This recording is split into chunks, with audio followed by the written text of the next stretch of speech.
93,000 ہمارا کڑیل جوان قیدی بنے. وہاں کے عوام کیوں آخر اس درجے آ گئے کہ اٹھا لو پاندان اپنا، میں باز آیا محبت سے. کوئی کرتوت ہمارے ہیں نا، کوئی جرائم ہمارے ہیں. حادثہ مشرقی پاکستان کا سب سے پہلا سبب اسٹیٹس کی بجائے اسٹیٹ ایک ملک مشرقی اور مغربی پاکستان بنانے کا فیصلہ. کسی حساب سے یہ ایک ملک ہے نہیں. 1,000 میل کا فاصلہ دو ملکوں کے درمیان میں سمندر ہوتا کوئی حرج نہیں. انڈونیشیا کے جزیرے ہیں، سمندر ہے بیچ میں. ہاسٹائل ٹیریٹری اور ہاسٹائل سی ہاسٹائل پیدائشی دشمن وہ درمیان میں.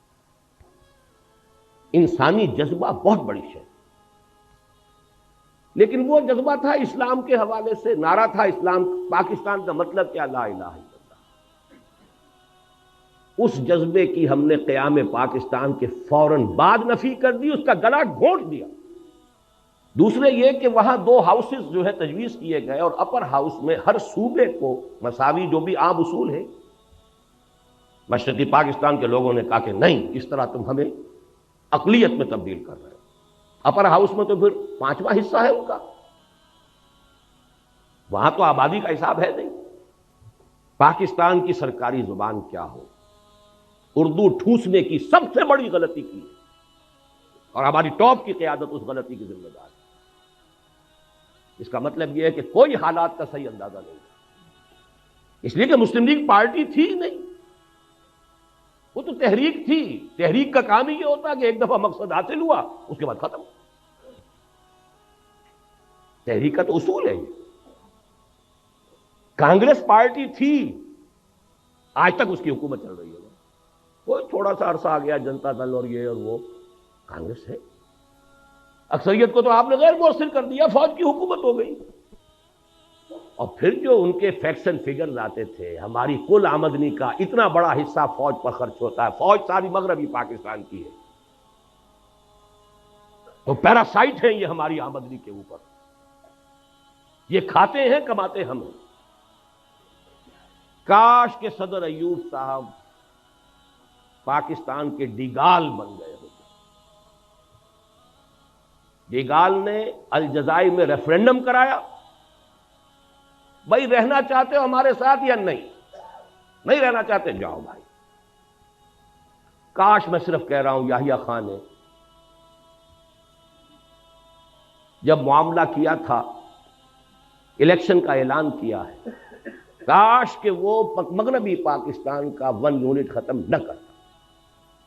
93,000 اس ہندو کے قیدی، اور کہاں مدھیہ پردیش سینٹرل انڈیا تک ٹرکوں کے اندر لاد کر بھیڑوں بکریوں کی طرح آپ کے فوجی لے جائے گئے ہیں. اس ہندو قوم جس پر حکومت کی. کہا اندرا گاندھی نے وی ہیو ایونجڈ اور 1000 years defeat. نئے صوبے بنائیے، نئے نام رکھیے. کہیں ہندوستان میں تامل ناڈو نام سے کوئی صوبہ تھا؟ اکثریت وہاں کے صوبوں کے نام بدل چکے. آندھرا پردیش کہیں تھا دنیا میں، تامل ناڈو کہیں تھا دنیا میں، سب صوبے بدل گئے. بہرحال اگر آپ ایک ملک کی وحدت کو قائم رکھنا چاہتے ہیں تو ان چھوٹے صوبے چھوٹے، اور انہیں زیادہ سے زیادہ آٹونومی دیجیے خدا کے لیے. ورنہ یہ جو کچھ ہو رہا ہے، کچھ مفاد پرست طبقات ہیں. آپ نے 1 یونٹ بنایا، لیکن یہاں کا جو پنجابی سرمایہ دار تھا لاہور کا خاص طور پر، اس نے وہ بے ایمانی کی ہے. اس نے پنجاب کو یہاں جو ہے 1 یونٹ کا دارالخلافہ بنایا. اس سے بڑی بے ایمانی کوئی ہو سکتی؟ ہندوؤں نے امرتسر میں ایک اینٹ نہیں رکھی پاکستان بننے کے بعد، آزادی کے بعد. صوبائی دارالحکومت بنایا چندی گڑھ پہاڑوں میں جا کر. اور آپ پورے پاکستان کا ایک صوبہ بنا کر اور صدر مقام بنا رہے ہیں لاہور شریف کو. کس حساب سے صحیح نہیں؟ جغرافیہ کے حساب سے صحیح نہیں، ڈیفنس کے حساب سے صحیح نہیں، لسانی اعتبار سے صحیح نہیں. آپ ملتان بناتے، ڈیرہ غازی خان بناتے، ہر اعتبار سے وہ مرکز تھا. لسانی اعتبار سے مرکز. سرائے کی زبان پر آ کر پنجابی، پوٹھوہاری، بلوچی، سندھی ساری زبانیں مکس ہوتی ہیں. اگر تو کوئی قومی سوچ ہو، پھر ڈیفنس کے اعتبار سے انڈیفینسیبل ہے یہ شہر، آپ کے ڈیفنس، سائنس آف ڈیفنس کے اعتبار سے انڈیفینسیبل ہے، اس کا کوئی بچاؤ ممکن نہیں۔ معزز حاضرین اور مہمانان گرامی، میرا یہ خیال ہے کہ اس بات پر وقت صرف کرنے کی ضرورت نہیں ہے کہ سقوط ڈھاکہ یا سقوط مشرقی پاکستان پوری دنیا کی تاریخ کے اعتبار سے بھی اہم واقعات میں سے ہے۔ خاص طور پر امت مسلمہ کو 20ویں صدی عیسوی کے نصف آخر میں اور 14ویں صدی ہجری کے ربع آخر میں جن دو عظیم ترین صدمات سے دوچار ہونا پڑا، ان میں سے ایک سقوط ڈھاکہ ہے۔ پہلا 1967 کی عرب اسرائیل جنگ، یروشلم پر یہودیوں کا قبضہ، مصر، شام، شرق اردن کی شرمناک شکست، اسرائیل کی عظیم توسیع۔ 1967 میں یہ حادثہ پیش آیا۔ امیین، اس امت کے دو حصے ہیں، امیین یعنی عرب، وآخرین اور دوسرے غیر عرب۔ ایک حصے کے لیے عظیم ترین سانحہ 1967 کی شرمناک شکست،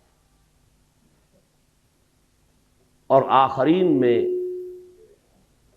جو عظیم ترین مملکت اسلامی قائم ہوئی تھی، اس کے لیے عظیم ترین سانحہ سقوط ڈھاکہ 1971۔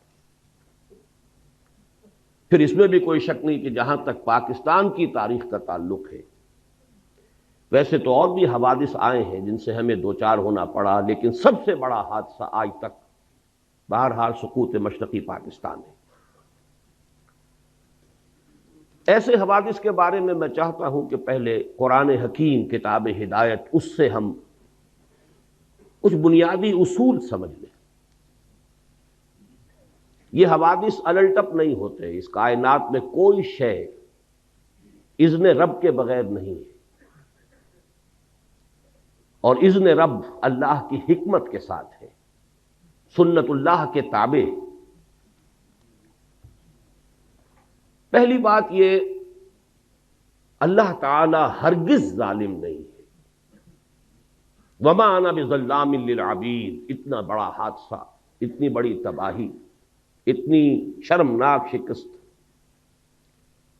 بہرحال اللہ کا ظلم نہیں ہے۔ 5 دفعہ قرآن مجید میں اللہ نے فرمایا ہے وَأَنَّ اللَّهَ لَيْسَ بِظَلَّامٍ لِّلْعَبِيدِ، اللہ تعالیٰ اپنے بندوں کے حق میں ہرگز ظالم نہیں۔ دوسری بات یہ کہ یہ حوادث تمام تر انسانوں کے اپنے کرتوتوں کا نتیجہ ہوتے۔ میں نے سورہ شورى کی آیت مبارکہ تلاوت کی ہے، وَمَا أَصَابَكُم مِّن مُّصِيبَةٍ فَبِمَا كَسَبَتْ أَيْدِيكُمْ،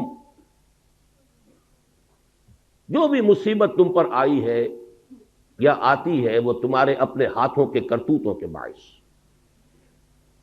وَيَعْفُو عَن كَثِيرٍ، اور اللہ ابھی بہت سی چیزوں سے تو درگزر فرماتا رہتا ہے۔ اگر ساری غلطیوں کی سزا دے تو اس زمین پر کوئی ایک انسان بھی چلتا ہوا نظر نہ آئے۔ اللہ تو بہت درگزر کرتا ہے، بہت درگزر فرماتا ہے، یعفو عن کثیر۔ بہرحال قاعدہ کلیہ نمبر 2 یہ ہے کہ یہ انسانوں کے اپنے کرتوتوں، ان کے اپنے اعمال کا نتیجہ ہے۔ تیسری بات بڑی اہم ہے، کسی بھی قوم پر اتنا بڑا سانحہ اور حادثہ فاجعہ صرف چند لوگوں کے کرتوتوں کے نتیجے میں نہیں آتا۔ جب تک کہ قوم کا اجتماعی طور پر فساد پیدا نہ ہو چکا ہو۔ اللہ تعالیٰ کا قانون یہ ہے کہ افراد کی برکتیں تو پھیل سکتی ہیں کہ پوری قوم کے اوپر سائبان بن جائیں۔ جیسے نیکیوں کا قاعدہ ہے کہ 10 گنا سے 700 گنا تک بھی اللہ تعالیٰ اجر دے گا، لیکن گناہ کی سزا بالکل حساب کے مطابق ملتی، زیادہ نہیں ملتی۔ اجر جو ہے بغیر حساب، لیکن سزا مثل ہی، جتنا کچھ کسی نے گناہ کیا اتنی سزا۔ اسی طرح افراد کا فسق ہو، فجور ہو، معصیت ہو، خطائیں ہو، غلطیاں ہوں، جرائم ہو، اگر چند افراد کی ہوں تو اتنی بڑی قوم کو اتنی بڑی سزا نہیں دی جا سکتی۔ در حقیقت یہ معتدل تعداد میں، اور جب تک کہ اجتماعی سطح پر وہ غلطیاں نہ ہو رہی ہوں، قوم کی ایک عظیم تعداد نے اگر اس کے اندر اپنا کردار ادا نہ کیا ہو تو اتنے بڑے حوادث رونما نہیں ہو۔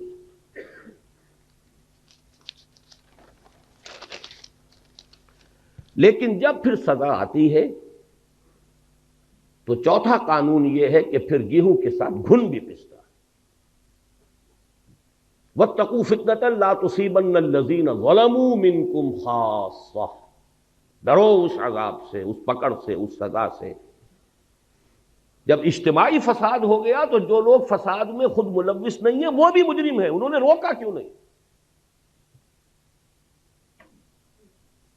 لہذا پھر جب سزا آتی ہے تو پھر اس میں وہ چاہے وہ گناہ میں اور اس جرم میں شریک نہیں بھی تھے بالفعل، وَاتَّقُوا فِتْنَةً لَا تُصِيبَنَّ الَّذِينَ ظَلَمُوا مِنْكُمْ خَاصَّةً۔ پانچویں بات یہ کہ جہاں تک اس قسم کے حوادث کے آخری سٹیجز کا معاملہ ہے اس میں یقیناً کچھ افراد نمایاں ہو جاتے ہیں۔ والذی تولیٰ کبرہ، وہ شخص کے جس نے سب سے بڑا گناہ کما لیا، وہ بھی ہوں گے، لیکن بہرحال یہ نہ سمجھیے کہ یہ در حقیقت صرف چند افراد کی، چند لوگوں کی سازش کا نتیجہ ہے، اتنی بڑی سزا۔ اسی طریقے سے یہ بات بھی نوٹ کیجئے، اتنا بڑا 93,000 ہمارا کڑیل جوان قیدی بنے۔ سابقہ امت مسلمہ کی تاریخ میں 587 قبل مسیح میں نیبوکڈنضر نے جو تباہی مچائی تھی یروشلم میں، 6 لاکھ کو قتل کیا اور 6 لاکھ کو قیدی بنا کر لے گئے۔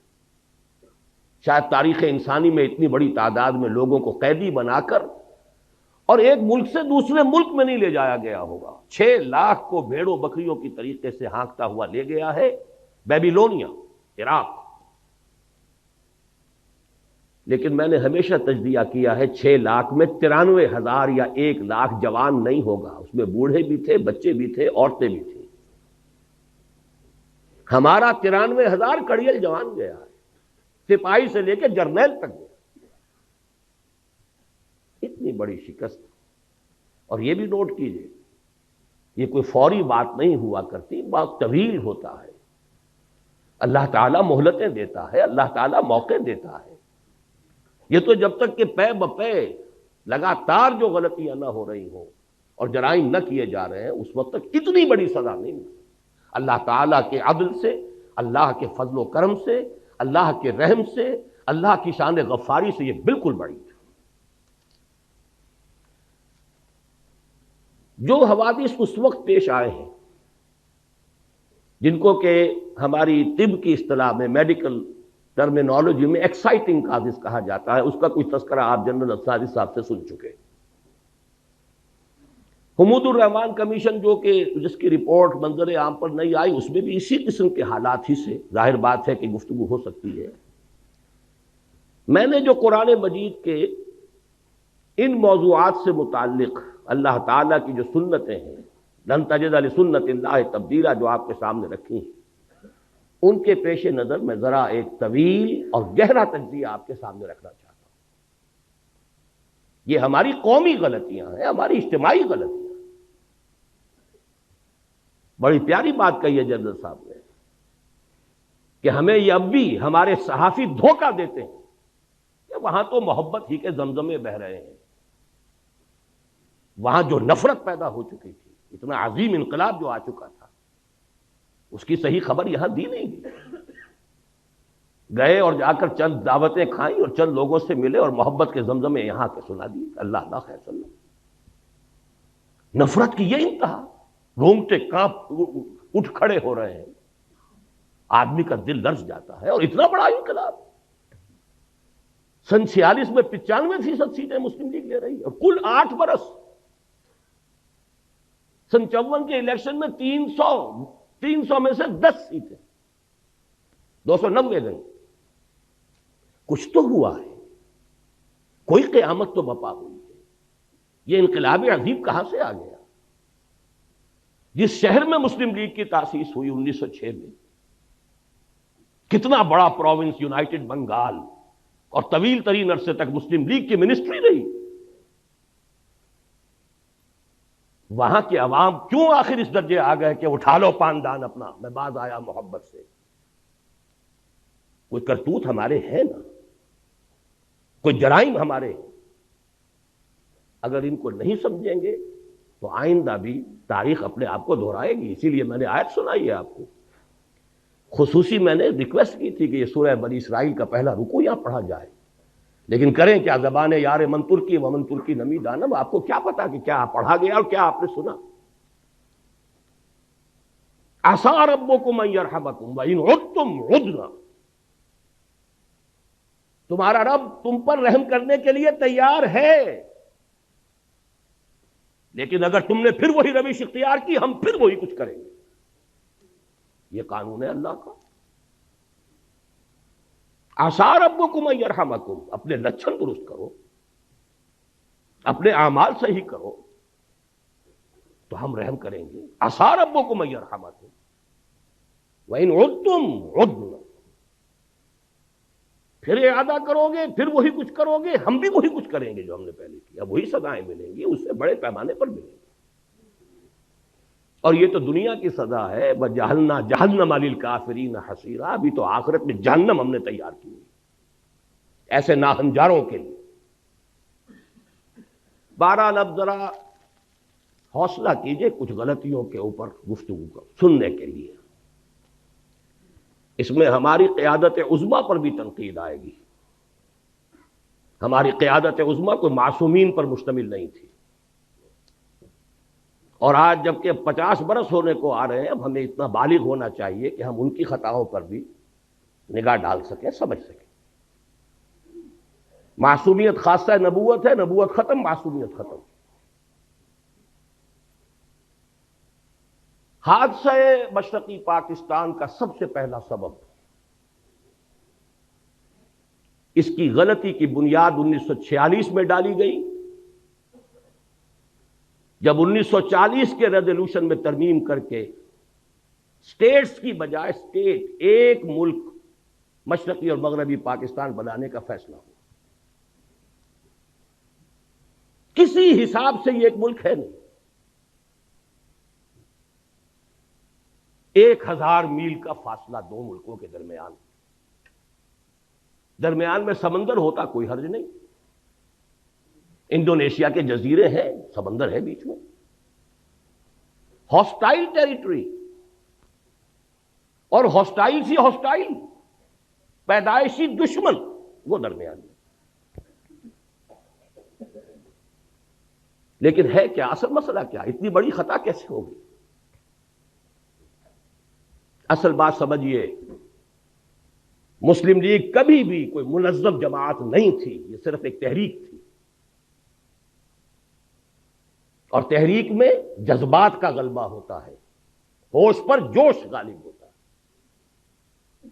عوامی تحریک کے لیے دو چیزیں چاہیے, کوئی عوامی احساس, وہ احساس تھا مسلمانان ہند میں کہ ہندو ہمارے ساتھ انصاف نہیں کرے گا, ایکسپلائٹ کرے گا, دبائے گا, انتقام لے گا 800 برس یا 1000 برس کی غلامی کا. کوئی زبردست لیڈر جو اس احساس کو سامنے لائے, اجاگر کرے, تحریک چل جاتی.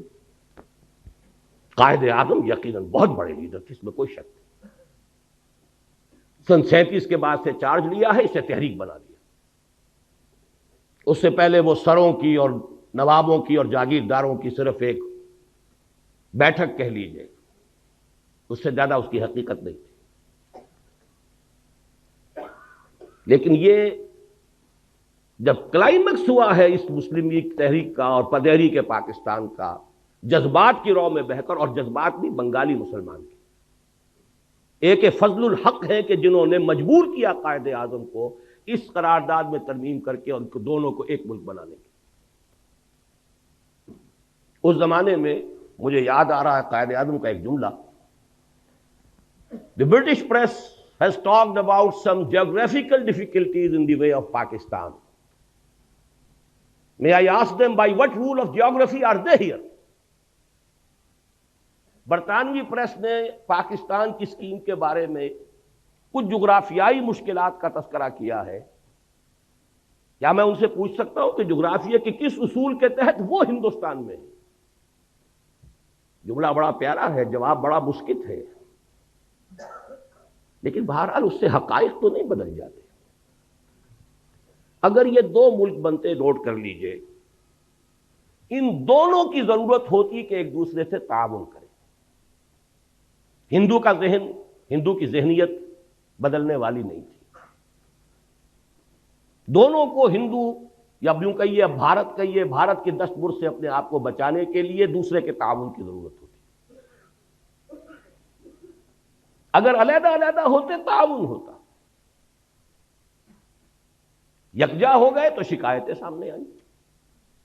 اور فرض کیجئے تعاون آگے بڑھتا، کانفیڈریشن بن سکتی تھی. اور کانفیڈریشن ایسی شے ہے کہ جس کو جس وقت چاہیں آپ ختم بھی کر سکتے ہیں. آپ کو یاد ہوگا شاید مرحوم یونائٹڈ عرب ریپبلک مصر اور شام کا کانفیڈریشن ہوا تھا نا، کتنی آسانی سے ہوا، کتنی آسانی سے کھل گیا وہ. بہرحال میرے نزدیک پہلی غلطی جو ہوئی ہے ہم سے وہ یہ ہے کہ ہم نے جغرافیے کی اس درجے نفی کی، جغرافیائی حقائق کو بالکل نظر انداز کیا. دوسری غلطی، اور یہ ہے اصل، میں یہ مانتا ہوں انسانی جذبہ جغرافیے کو شکست دے دیتا، اور دیا اس نے. آخر جب یہ دونوں خطے ایک ملک بنے تو شکست دی کہ نہیں دی؟ انسان اشرف المخلوقات ہے، اس میں بڑی قوتیں اللہ نے رکھی ہیں، اس کے لیے پوری کائنات مسخر کی ہے، اس کے سامنے سارے فرشتوں کو جھکا دیا گیا تھا. انسانی جذبہ بہت بڑی شے، لیکن وہ جذبہ تھا اسلام کے حوالے سے، نعرہ تھا اسلام، پاکستان کا مطلب کیا؟ لا الہ الا اللہ. اس جذبے کی ہم نے قیام پاکستان کے فوراً بعد نفی کر دی، اس کا گلا گھونٹ دیا. اے باد صبا ای ہما آوردہ تست. ہونا یہ چاہیے تھا کہ فوری اعلان ہوتا کہ یہاں پر یہ اسلامی ریاست ہوگی، یہاں نظام خلافت ہوگا. اور اس سے بھی آگے بڑھ کر یہ تو پین اسلامزم کی طرف پہلا قدم ہے. آپ کو یاد ہوگا گاندھی نے بڑے ممیاتے ہوئے ایک دفعہ قائد اعظم سے بات کی تھی، آپ کے پاکستان کا مطلب پین اسلام تو نہیں؟ کانپتا تھا ہندو پین اسلام کے تصور سے کہ یہ تو پہلا قدم ہے، عالم اسلام کہاں سے کہاں جائے گا. یہ ہم نے دونوں کی نفی کر دی. چاہے مسلم لیگ کی قیادت، دیکھیے نیتوں کا حال اللہ جانتا ہے، ہم نہیں جانتے. ہو سکتا ہے کہ مسلم لیگ کی قیادت اپنے ذہن میں، اپنے دل میں خالص اسلامی نظریات رکھتی ہو، اور یہ صرف مصلحت وقت کا تقاضا سمجھاؤ کہ اس وقت پوری دنیا میں پوری دنیا کو دشمن نہ بنا دیا جائے. بہرحال ہم نے چاہے مصلحتاً کیا ہے، چاہے یہ کہ ہمارا نظریہ ہی یہ تھا، واللہ عالم، کیا یہ ہے کہ ہم نے دنیا کے سامنے پاکستان کو انٹروڈیوس کرایا ہے ایک سیکولر جدید مغربی ریاست کی حیثیت. چنانچہ اس کا پہلا وزیر قانون ایک ہندو اور پہلا وزیر خارجہ ایک قادیانی. اصل بات یہ ہے، 100 غلطیوں کی ایک غلطی ہے. آخر لوگ پاگل تو نہیں ہیں، کودن تو نہیں ہیں، احمق تو نہیں ہیں، ہر چیز کا ایک نتیجہ نکلتا ہے. اگر وہ پاکستان کا مطلب کیا لا الہ الا اللہ، اس نے پورے ہندوستان کے مسلمانوں کو گیلوینائز کر دیا تھا، آگ بھر دی تھی، تو بہرحال ان چیزوں سے اوس بھی پڑی ہے، جذبات ٹھنڈے پڑے، جوش و خروش ختم، اسٹیم آؤٹ. پاکستان کی ہم نے اس پوری تحریک کی نفی کی. میں پھر کہہ رہا ہوں، نیت کا معاملہ اللہ جانتا ہے، مصلحت کے تحت بھی ہو سکتا ہے، لیکن اس مصلحت کا نتیجہ بہت ہمارے حق میں خطرناک اور خوفناک نکلا۔ وہ جملہ قائد اعظم کا very soon Muslims will cease to be Muslims and Hindus will cease to be Hindus. Not in the religious sense, because religion is the private affair of the individuals, but in the political sense. پوری تحریک پاکستان کی نفی ہے۔ اگر یہ secularism نہیں ہے تو سیکولرزم اور کس بلا کا نام ہے؟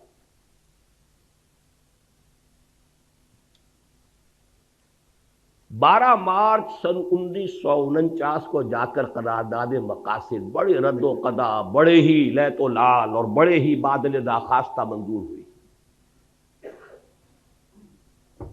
لیکن اس سے پہلے بہت سی اوس پڑ چکی تھی، جذبات ٹھنڈے پڑ چکے تھے۔ جس طور سے پاس ہوئی ہے وہ بھی لوگوں کو معلوم تھا کہ یہ ان کہنی کہی گئی ہے۔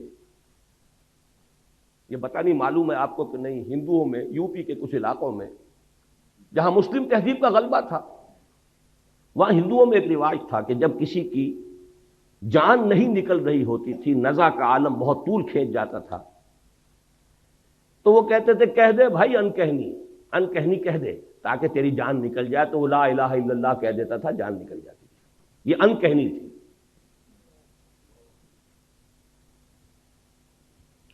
لیکن اس کا جو دوسرا بہت بڑا نتیجہ نکلا، پہلی بات تو یہ ہے نتیجے کے اعتبار سے یہ بہت بڑا نتیجہ ہے،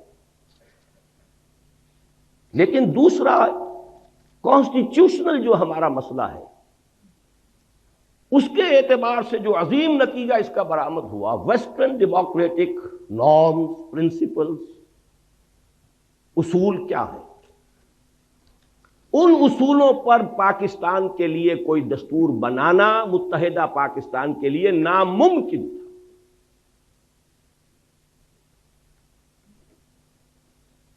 کیونکہ اس کا اصول ہے ون مین ون ووٹ۔ یہ تو اس کا وہ اصول ہے جس کو کسی شکل میں آپ کنٹروین نہیں کر سکتے۔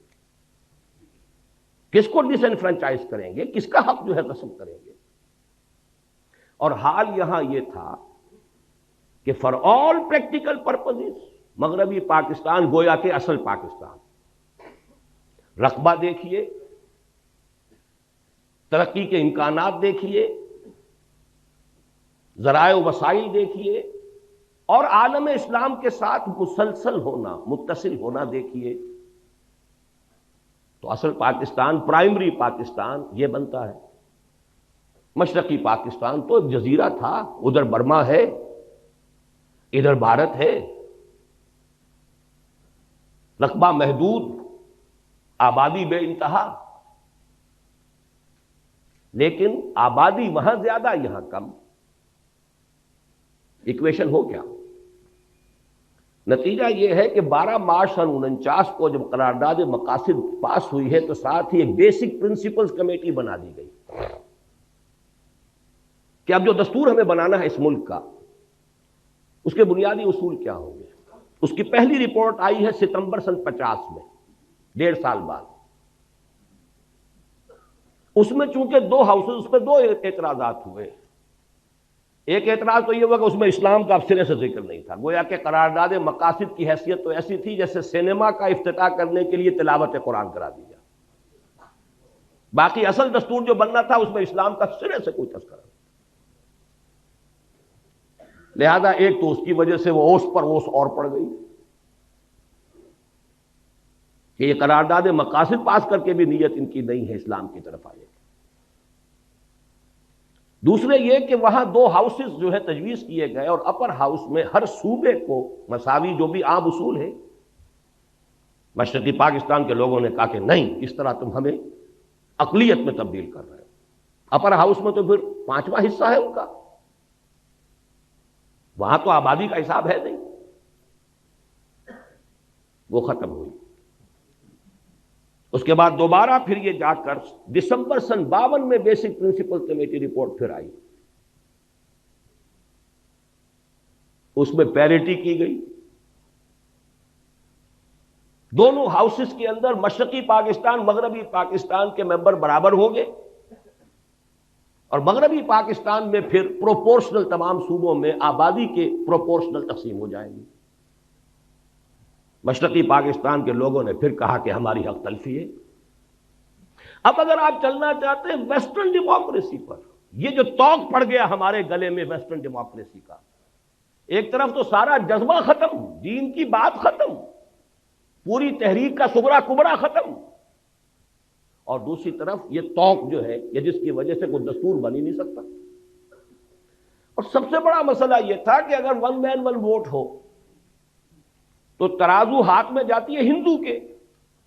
1 کروڑ جو ہندو وہاں تھا، جو زیادہ بیدار، زیادہ منظم، زیادہ سرمایہ دار، زیادہ تعلیم یافتہ، وہ تو اسلامیات پڑھاتے تھے، اسکولوں اور کالجوں میں اسلامیات پڑھانے والے ہندو ٹیچر تھے، جیسے آج امریکہ میں اسلامیات پڑھانے والے بڑی یونیورسٹیوں میں یہودی ہیں، وہ میکگل ہو یا کوئی ہو، جا کر یہودیوں سے پڑھ کر آتے ہیں۔ ڈاکٹر فضل الرحمان صاحب بھی یہودیوں سے پڑھ کر آئے تھے۔ اسی طرح وہاں ہندو تھے، بیدار زیادہ، منظم زیادہ، تعلیم یافتہ زیادہ، سرمایہ دار زیادہ۔ تو گویا کہ اگر ون مین ون ووٹ ہو تو ساری ترازو اس کے ہاتھ میں، کاسٹنگ ووٹ اس کا ہے، ویٹو اس کا کہیے۔ یہ وجہ ہے کہ اس ملک کا کوئی دستور نہیں بن سکا۔ 26 برس گزرے ہیں کہ اس ملک کا کوئی دستور نہیں بنا۔ یہ خلا آخر نتیجے پیدا کرتا ہے کہ نہیں کرتا؟ مجھے یاد ہے جب میں یہاں میڈیکل کالج میں پڑھتا تھا، جمعیت طلبہ کا ناظم اعلیٰ تھا، عزم کے نام سے ایک ہفتے وار 15 روزہ ہمارا رسالہ نکلتا تھا۔ اس میں مستقل میں نے آخری صفحہ اس کا بڑے سائز پر نکلتا تھا، وہ آخری صفحے کا عنوان ہی یہ ہوتا تھا، خطوط اور مضامین: اس سوچ میں کلیاں زرد ہوئیں، اس فکر میں غنچے سوکھ گئے، آئین گلستاں کیا ہوگا، دستور بہاراں کیا ہوگا۔ یہ شعر موٹا: اس سوچ میں کلیاں زرد ہوئیں، اس فکر میں غنچے سوکھ گئے، آئین گلستاں کیا ہوگا، دستور بہاراں، دستوری بننے میں نہیں آ رہا۔ بہرحال ایک بات نوٹ کر لیجئے، جیسے جنرل صاحب نے فرمایا،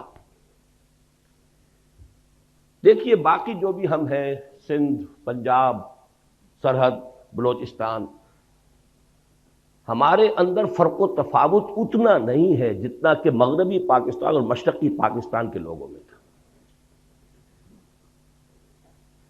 وہاں تو سرے سے کوئی قدر مشترک سوائے مذہب کے ہے ہی نہیں۔ زبان لے لیجئے، لباس لے لیجئے، ایٹنگ ہیبٹس لے لیجئے، کلچر، جس شے کا بھی نام لے، یہاں کی عورتوں کا لباس اور وہاں کی عورتوں کا لباس، پٹھان اور بلوچی عورت تو یہ سمجھے گی، بنگالی عورت مسلمان عورت ہو کہ یہ تو ننگی ہے۔ اب وہاں تو اسلام کا رشتہ تھا، ہم نے اس کی نیگیشن کی، مغربی جمہوریت، اور ہم دوہرے ڈائلیما میں پھنس گئے۔ ایک تو گویا کہ اپنے نیچے سے جڑ بنیاد زمینی ہم نے کھسکا دی، اور نمبر 2 یہ جو ایک ہمارے لیے عقدہ لا ینحل ڈائلیما، دستور بنائے تو کیا بنائے۔ تیسری غلطی، بہت بڑی غلطی، اور یہ اصل میں اس دوسری غلطی میں جو دینی معاملہ تھا اس کا تتمہ ہے، لینگویج پرابلم۔ تحریک مسلم لیگ کے دوران تو اصل میں اردو گویا کہ پاکستان کی زبان اور مسلم لیگ کی زبان، وہ تو اقبال کے جو ظریفانہ کلام ہے بانگ درا میں، اس میں ہے نا، اے شیخ و برہمن سنتے ہو کیا اہل بصیرت کہتے ہیں، گردوں نے کتنی بلندی سے ان قوموں کو دو پٹکا ہے، یا باہم پیار کے جلسے تھے دستور و محبت قائم تھا، یا بحث میں اردو ہندی ہے، یا قربانی یا جھٹکا ہے۔ سکھ کے ساتھ جھگڑا قربانی اور جھٹکے کا تھا، ہندو کے ساتھ ہندی اور اردو کا تھا۔ پاکستان بننے کے بعد معلوم ہوا کہ وہ تحریک کے دور کا جذباتی معاملہ، اس کی فضا اور ہوتی ہے، حقائق کچھ اور ہوتے ہیں۔ پاکستان کی سرکاری زبان کیا ہو، اردو ٹھوسنے کی سب سے بڑی غلطی کی ہے، اور ہماری ٹاپ کی قیادت اس غلطی کی ذمہ دار ہے۔ اس کا مطلب یہ ہے کہ کوئی حالات کا صحیح اندازہ نہیں تھا۔ یہی وجہ ہے قائد اعظم کی عین زندگی کے اندر مشرقی پاکستان میں فساد ہوا ہے، بغاوت ہوئی ہے، قائد اعظم کو شدید علیل ہونے کے باوجود جانا پڑا ہے، لیکن اس سے بھی کوئی نتیجہ نہیں نکلا۔ بنگلہ بھاشا، اردو کو امپوز کرنے کا رد عمل، اور اس پاکستان میں بھی سندھی زبان کسی صورت میں اردو کی سپریمیسی گوارا کرنے کو تیار نہیں۔ اچھی طرح سمجھ لیجئے، حقائق سے کبھی بھی آنکھیں چرانا نہیں چاہیے، حقائق کو دیکھنا چاہیے۔ پشتو مان لے گی، بلوچی مان لے گی، پنجابی مانے ہوئی ہے، بلکہ پنجاب کی زبان ہی اردو ہے، یہاں کے کلچرڈ لوگوں کی زبان ہے ہی اردو، لیکن یہ کہ سندھی کبھی تیار نہیں ہے۔ ان کا دعویٰ بھی ہے، بہت کبھی ہے، ہماری زبان قدیم ہے، یہ کل کی چھوکری ہے، 300-400 برس سے زیادہ اس کی تاریخ نہیں اردو کی۔ سب سے پہلی تفسیر قرآن مجید کی جو غیر عربی زبان میں لکھی گئی وہ سندھی میں لکھی گئی۔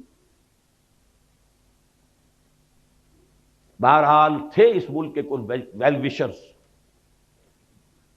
سر آغا خان نے کہا تھا، اور زاہد حسین مرحوم، the first governor of the state bank of Pakistan, کہ عربی زبان کا اعلان کرو، اور زیادہ سے زیادہ عربی کی تعلیم کمپلسری کر دی جاتی تو میکسیمم 20 برس میں اگر انگریزی یہاں اتنی ہم نے سیکھ لی کہ انگریزوں کو پڑھا دیں تو کیا عربی نہیں سیکھ سکتے تھے؟ وہ تو بالکل الٹی زبان، وہ بائیں طرف سے لکھنے والی لیفٹسٹ زبان، ہماری زبان رائٹسٹ زبان، ہماری الف با تا عربی کی، فارسی کی، سب کی ایک، اردو کی بھی وہی ہے، پنجابی بھی اسی میں لکھی جائے، وہی الفابیٹس ہے۔ ہمارے لیے عربی سیکھنا کیا مشکل؟ ہمارے دین کی زبان، قرآن کی زبان، رسول کی زبان صلی اللہ علیہ وسلم۔ لیکن یہ کہ وہ دین کا، اول تو چونکہ اس کا رشتہ بھی دین سے جڑتا تھا اور دین ہی سے تو فرار ہو رہا تھا، دین کو تو صرف انفرادی معاملہ بنانا پیش نظر تھا، دین کو اجتماعی معاملہ بنانا پیش نظر تھا ہی نہیں، تو عربی زبان کیسے مان لیں؟ میں نے دیکھا ہے، جب میں نے چند سال پہلے اندرون سندھ کا دورہ کیا، مجھے کتاب ایک دی گئی تھی جو اسی زمانے میں سندھی ایک اسکالر کی شائع کردہ تھی کہ عربی کو بناؤ، عربی کو ہم لینے کے لیے تیار ہیں۔ بہرحال عربی ہوتی تو پنجابی بھی پڑھتا، اردو والا بھی پڑھتا، سندھی بھی پڑھتا، سب کو نئی زبان سیکھنی پڑتی نا۔ یہ تو نہیں تھا کہ اردو سپیکنگ جو ہے اسے تو گویا کہ بہت ہی ایک ترجیح حاصل ہو گئی، اس کی مادری زبان میں پڑھایا جا رہا ہے، وہ تو آگے جائے گا ہی، اس کے نمبر زیادہ آئیں گے ہی، اس کی ڈویژن بہتر ہوگی، اس لیے سندھی اڑ گیا۔ یہ ہینڈی کیپ رہ جائے گا میرا بچہ، اور سب سے پہلے بنگالی کھڑا ہو گیا۔ آپ کے شاید معلوم نہ ہو، ڈھاکہ یونیورسٹی میں مولانا سید سلیمان ندوی رحمۃ اللہ علیہ کے ساتھ انتہائی توہین آمیز سلوک کیا گیا۔ انہوں نے صرف ایک بات کہہ دی تھی، وہاں علمی انداز میں، اسکالر تھے، ہسٹورین تھے، کہ 200 سال قبل، اب یہ جمع کر لیجئے مزید 50 سال جو بیت گئے تو 250 سال اب کے حساب سے ہوں گے، 200 سال قبل بنگلہ زبان بھی اسی الف باتا میں لکھی جاتی تھی، اسکرپٹ یہی تھا۔ یہ تو بعد میں جب اس کو اسکرپٹ بدل دیا گیا ہے تو یہ زبان علیحدہ ہو گئی، ہم پڑھ ہی نہیں سکتے اسے، ورنہ بنگلہ بھاشا بھی الف باتا کے حوالے سے لکھی جائے تو اس کا بھی 75% ہمارے لیے قابل فہم ہے، وہ اجنبیت رہے نا، وہ دوری رہے نا، لیکن انہیں مجبور کیا گیا اپنے الفاظ واپس لو تب نکلنے دیا گیا تحریری۔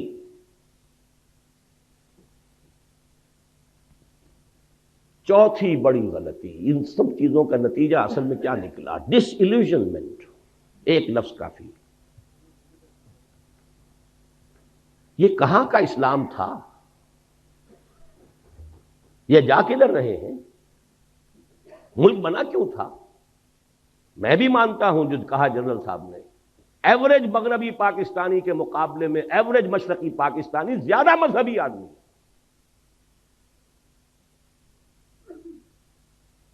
جو آپ کے ہاں تبلیغی جماعت کا یہاں اجتماع اگر ہوتا ہے میکسیمم 8 لاکھ، وہاں 25 لاکھ کا ہوتا ہے۔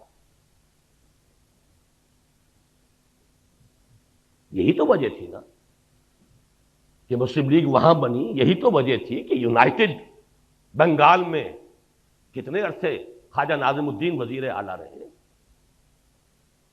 یہاں تو آپ کے یہاں یونینسٹ جو تھی گورنمنٹ تھی آخری وقت تک، مسلم لیگ کی حکومت یہاں ایک دن کے لیے نہیں بنی، سرحد میں جو ہے آخری وقت تک کانگریس کی حکومت تھی۔ لے دے کے اگر کوئی تھا تو اس پاکستان میں صرف سندھ تھا کہ جہاں مسلم لیگ کی منسٹری تھی، اور وہ بھی کہہ رہا ہے اب اٹھا لو پاندان اپنا۔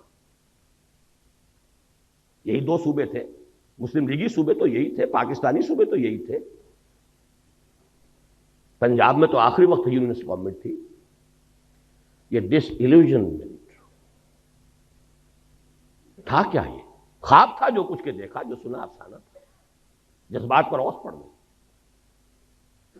باقی چھوٹے چھوٹے فیکٹر اور بہت ہیں۔ ہمارے جو آفیسرز گئے، C S P officers, colonial rule کا جو تذکرہ کیا ہے جنرل صاحب نے، ان کا جو ایٹیچیوڈ تھا، اللہ ماشاءاللہ مختلف قسم کے لوگ بھی تھے، لیکن معدود چند، اشاد کل معدوم، اکثر و بیشتر جو ہے نفرت کے ساتھ انہیں دیکھتے تھے۔ یہی معاملہ سندھ میں ہوا ہے، اس کا رد عمل ہوا ہے۔ بہرحال اس کے اوپر جلتی پر جس کو کہتے ہیں تیل، وہ مارشل لا۔ مارشل لا کا مطلب فوج کی حکومت۔ فوج صرف مغربی پاکستان کی ہے، مشرقی پاکستان کا اس میں کوئی حصہ نہیں۔ گویا کہ مغربی پاکستان اب حاکم ہو گیا مشرقی پاکستان پر، اور مغربی پاکستان تو وہ کہتے ہیں تو پنجابی فوج کہتے تھے۔ ہم نے پنجابیوں کا غلام بننے کے لیے یہ پاکستان نہیں بنایا تھا۔ دلیل قوی تھی، کوئی آج رد کر دے اسے۔ ان کے فیکٹس اینڈ فگرز تھے، آخر دشمن تو بیٹھا ہوا تھا، 1 کروڑ ہندو بیٹھا ہوا تھا، انہیں تو سیبوٹاج کرنا ہی کرنا تھا، لیکن ان کے ہاتھ میں ہتھیار تو ہم نے دیے ہیں نا۔ وہ ہندو وہاں تھا، اس کے باوجود پاکستان بنا، despite of them, in spite of them Pakistan بنا۔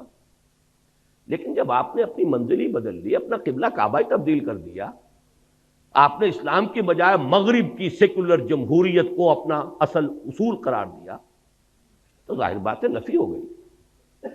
اور اس پر جلتی پر تیل کا کام، فوج کی حکومت۔ فوج کی حکومت بھی کیوں آئی سمجھ لیجیے، یہ بھی کوئی اللہ تعالیٰ کی طرف سے عذاب تو نہیں تھا، اس لیے کہ مسلم لیگ پارٹی تھی نہیں، وہ تو تحریک تھی۔ تحریک کا کام ہی یہ ہوتا کہ ایک دفعہ مقصد حاصل ہوا، اس کے بعد ختم۔ تحریک کا تو اصول ہے یہ۔ کانگریس پارٹی تھی، آج تک اس کی حکومت چل رہی ہے وہاں۔ کوئی تھوڑا سا عرصہ آ گیا جنتا دل اور یہ اور وہ، کانگریس ہے، کم سے کم 40 برس تک تو اس کی حکومت چلتی رہی۔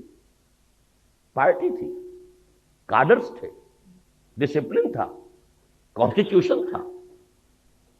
مسلم لیگ تحریک تھی صرف، اور یہ اس میں کوئی بات نہیں ہے، اس لیے کہ حالات کا کچھ تقاضا ایسا تھا، صورتحال جو ہے وہ اتنی فرصت تھی نہیں کہ اس کی ایک تنظیم کا استحکام کا معاملہ کیا جا سکتا۔ لیکن دی فیکٹ ریمینز، حقیقت کو تو بہرحال ماننا پڑے گا کہ مسلم لیگ ایک پارٹی تھی نہیں۔ قائد اعظم کہتے تھے میری جیب میں کھوٹے سکے، سیدھی سیدھی بات۔ اب اس سے بڑی گواہی اور کس کی درکار ہے؟ لہذا پاکستان بنا، مسلم لیگ تحلیل، تھوڑا عرصہ سول بیوروکریسی نے عیش کیا، اس کے بعد آرمی نے سنبھال لیا سیدھا سیدھا۔ لیکن نتیجہ کیا ہوا؟ ڈس انفرانچائز۔ آپ کا جو جنرل صاحب فرما رہے تھے کہ اکثریت کیوں علیحدہ، اکثریت تو علیحدہ ہو ہی جائے، اکثریت کو تو آپ نے غیر مؤثر کر دیا، فوج کی حکومت ہو گئی۔ اور پھر جو ان کے فیکٹس اینڈ فگرز آتے تھے، ہماری کل آمدنی کا اتنا بڑا حصہ فوج پر خرچ ہوتا ہے، فوج ساری مغربی پاکستان کی ہے، تو پیراسائٹ ہیں یہ ہماری آمدنی کے اوپر، یہ کھاتے ہیں کماتے ہم ہیں۔ اس سے جو آگ لگی ہے اس کا نتیجہ ہے یہ کہ وہ جگتو فرنٹ جو ہے اس نے وہ شکست دی ہے عبرتناک۔ سن 54 میں 300 میں سے 10 سیٹیں مسلم لیگ، 8 برس میں انقلاب عظیم۔ کہاں سن 46 کے اعداد و شمار ابھی آپ جنرل صاحب سے سن چکے ہیں، 46 اور 54 میں کل 8 برس، اور انقلاب عظیم جو ہے وہ پیدا ہو گیا۔ 5ویں غلطی رہی صحیح، جس کو کہتے ہیں آخری کیل ٹھوک دی آپ نے، دارالخلافہ کراچی سے اسلام آباد۔ یہ کاسموپولیٹن سٹی تھا، ساحلی تھا، مشرقی پاکستان کے ساتھ اس کے روابط سمندری اور بحری بھی تھے، وہ سستے تھے۔ ہوائی سفر تو اس وقت تک جو ہے وہ تو بہت ہی کاسٹلی، بہت صرف سرمایہ داروں کی شے تھی۔ آپ نے وہاں سے کیپٹل منتقل کیا، اور بہت سے بڑے مخلص مشرقی پاکستانیوں نے کہہ دیا تھا دس از دی بگننگ. پاکستان کے خاتمے کا یہ نقطۂ آغاز ہے. بہرحال نتیجہ یہ نکلا کہ میں بعد آیا محبت سے اٹھا لو پاندان اپنا. اور یہ جان لیجئے کہ جذبات کا معاملہ جو ہوتا ہے، جیسے رود کوہی کہتے ہیں ضلع ڈیرہ غازی خان میں اور سندھ کے علاقے میں، پہاڑی علاقے میں سیلاب آتا ہے تو ایک دم نالا بڑی تیزی سے آتا ہے، لیکن تیزی سے ختم بھی ہو گیا، ادھر آیا ادھر گیا. تو جذبات کی بات یہی ہوتی ہے، اٹھی ہے یہ آندھی اتر جائے گی. اسی لیے وہ جذباتی بات تھی، اور جذباتی بات جو ہے جس تیزی کے ساتھ اٹھی تھی اسی تیزی سے بہہ گئی. لیکن آخری اور ہماری ہمالیہ جیسی غلطی کیا ہے، اب اس کو سمجھیے. باقی ساری غلطیاں جو ہیں ان کے اوپر جو مہر تصدیق آخری ثبت ہوئی ہے. یہ معلوم ہو چکا تھا سن 54 میں کہ مشرقی پاکستان کی فضا بدل چکی ہے. حقائق کو تسلیم نہ کرنا، اممیچورٹی، سیاسی قیادت کا خلا، مسئلے کی حقیقت کو سمجھ کر اس کا حل کرنا، اس کی بجائے طاقت کا استعمال، یہ ہے آخری غلطی جس نے سارے معاملے کو جو ہے اپنے آخری منطقی انداز تک پہنچا دیا. تفاصیل آپ سن چکے ہیں. میں تو اس میں صرف 4 کاش آپ کے سامنے رکھ رہا ہوں. اگرچہ مجھے معلوم ہے حضور کی حدیث ہے، یہ لفظ ممنوع ہے، ان کلمۃ اللہ تفتح عمل الشیطان. جو ہوا ہے اس نے رب سے ہوا ہے، لہذا یہ کہنا کاش یوں ہو جاتا یہ مناسب نہیں. لیکن یہ کہ انسان ہے، اس کی طبیعت ہے، اس کی سوچ کا انداز ہے، اپنے خیالات کی تعبیر کا ایک انداز ہے. کاش کہ صدر ایوب صاحب پاکستان کے ڈیگال بن گئے ہوتے. ڈیگال نے الجزائر میں ریفرنڈم کرایا، بھائی رہنا چاہتے ہو ہمارے ساتھ یا نہیں رہنا چاہتے جاؤ بھائی.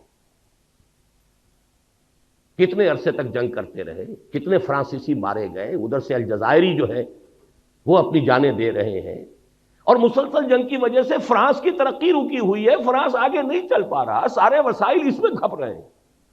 اسے اپنے بہترین دوستوں کو جیل میں ڈالنا پڑا. اور آپ کو یاد ہے یہ 3 بڑے ٹال اس وقت کے ملٹری لیڈرز تھے دنیا کے اندر، ڈی گال، پھر صدر ناصر، پھر صدر ایوب. قداور ہونے میں کم نہیں تھا ڈی گال سے یا اور صدر ناصر سے، لیکن فہم اور سمجھ کاش کے ڈیگال والا معاملہ کرتا. میں نے 1969 میں مضمون لکھا تھا میثاق کے اندر کہ ہم مشرقی پاکستان کے لوگوں کو جبراً اپنے ساتھ ہرگز نہیں رکھ سکتے، خدا کے لیے ان سے ریفرنڈم کرائیے. وہ پاکستان کے ساتھ رہنا چاہتے ہیں یا نہیں، اور رہنا چاہتے ہیں تو کن شرائط پر رہنا چاہتے ہیں، ان سے پوچھیے، استصواب کیجیے. جبر اگر کریں گے تو اس کے نہایت خطرناک نتائج نکلیں گے. یہ جون جولائی 1969 کا میرا پرچہ میثاق کا ہے. کوئی طاقت مشرقی پاکستان کو زبردستی اور جبر کے ساتھ پاکستان کے ساتھ نہیں رکھ سکتی، مغربی پاکستان کے ساتھ. میں تو سیاسی آدمی نہیں ہوں، میری تو کہیں آمد و رفت کا بھی معاملہ نہیں تھا. میں تو صرف تعلیم و تعلم قرآن میں لگا ہوا تھا. سن 65 کے بعد سے جب لاہور دوبارہ آیا ہوں، میرا تو کام ہی ایک تھا، درس قرآن. لیکن حالات تو ہے سامنے. وہ مرد درویش تھا کبھی دہلی کے اندر ایک چھوٹی سی کٹیا کے اندر بیٹھا ہوا، شاہ ولی اللہ دہلوی، صرف کتابیں لکھ رہا ہے اور کچھ نہیں کر رہا. لیکن ہندوستان کی نگاہ پورے حالات پر نگاہ ایسی ہے کہ اندازہ کر لیا تھا ہندوستان میں کوئی مسلمان حاکم، حکمران، نواب اس پوزیشن میں نہیں ہے کہ مرہٹوں کی اٹھتی ہوئی طاقت کا مقابلہ کر سکے. لہذا خط لکھا ہے احمد شاہ ابدالی کو، خدا کے لیے تم آؤ، ورنہ یہ کہ اس بر عظیم پاک و ہند سے، اس بر عظیم ہند سے اسلام اور مسلمانوں کا خاتمہ ہو جائے. تو حقائق کو دیکھنا اور بات ہے. ٹھیک ہے آپ میدان میں نہیں ہیں، سیاست میں نہیں ہیں. میں 1969 کا اپنا جو ہے اداریہ میثاق کا آپ کو دکھا سکتا ہوں. اور اس کا بھی امکان ہے اگر آپ کسی کو آپشن دے دیتے ہیں اور ان سے پوچھیں کہ آپ کس بنیاد پر، کس شرائط پر رہنا چاہتے ہیں، تو اس کا امکان ہے کہ وہاں پر پاکستان ہی کے حق میں فیصلہ ہوگا. لیکن آپ نے تو آپشن دیا ہی نہیں. اور اگر نہ بھی ہوتا تو ٹھیک ہے، ٹیبل پر بیٹھ کر معاملہ طے کر لو بھائی، سیپریشن ہو جائے. سب سے مقدس رشتہ میاں اور بیوی کا ہے، اس میں بھی سیپریشن ہے. چاہے ابغض الحلال ہے، حلال میں سب سے زیادہ، حرام میں ابغض الحرام، حرام میں سب سے زیادہ ناپسندیدہ شے، لیکن ہے، جائز ہے. تو سیپریشن میں کوئی حرج نہیں تھا. وہ رد عمل تو نہ ہوتا کہ انہوں نے مشرقی پاکستان کا لیبل اتار کر اور پھینکا خلیج بنگال میں، اٹھا لو پاندان اپنا، ہمیں نہیں چاہیے پاکستان. آپ نے کبھی غور کیا دنیا میں کتنے عرصے تک دو جرمنی رہے، کسی جرمنی نے اپنا نام نہیں بدلا؟ مشرقی جرمنی، مغربی جرمنی. دو کوریا آج بھی ہے، کوئی سا کوریا چھوڑنے کو تیار ہوگا نام اپنا؟ کوئی ویتنام چھوڑ دے گا اپنا نام؟ کسی نے چھوڑا؟ کوئی یمن چھوڑ دے گا؟ اور انہوں نے اٹھا کر پہلا دن، بلکہ یہاں تک کہا تھا ڈاکٹر کمال حسین جو پہلا ان کا وزیر خارجہ بنا تھا، میرے سینے کے اوپر لکھے ہوئے الفاظ ہیں، اس کا سٹیٹمنٹ تھا، we won't like to be called a Muslim country. آپ نے اسلام کو چھوڑا، انہوں نے کہا کہ ہم مسلم بھی نہیں رہنا چاہتے. رد عمل کی یہ انتہا ہوتی. آپ نے اسلام کے نام پر جمع کیا تھا ہمیں، احیاء اسلام کے خواب ہمیں دکھائے گئے تھے، پین اسلامزم کے خواب دکھائے گئے تھے. کیا کیا ہے آپ نے؟ تو تم نے اسلام کو چھوڑا، ہم مسلم کا نام بھی چھوڑ. We want like to be called a Muslim country. ذرا رد عمل جو بھی ہوتا ہے کسی کے اندر، اس کی انتہا دیکھیے.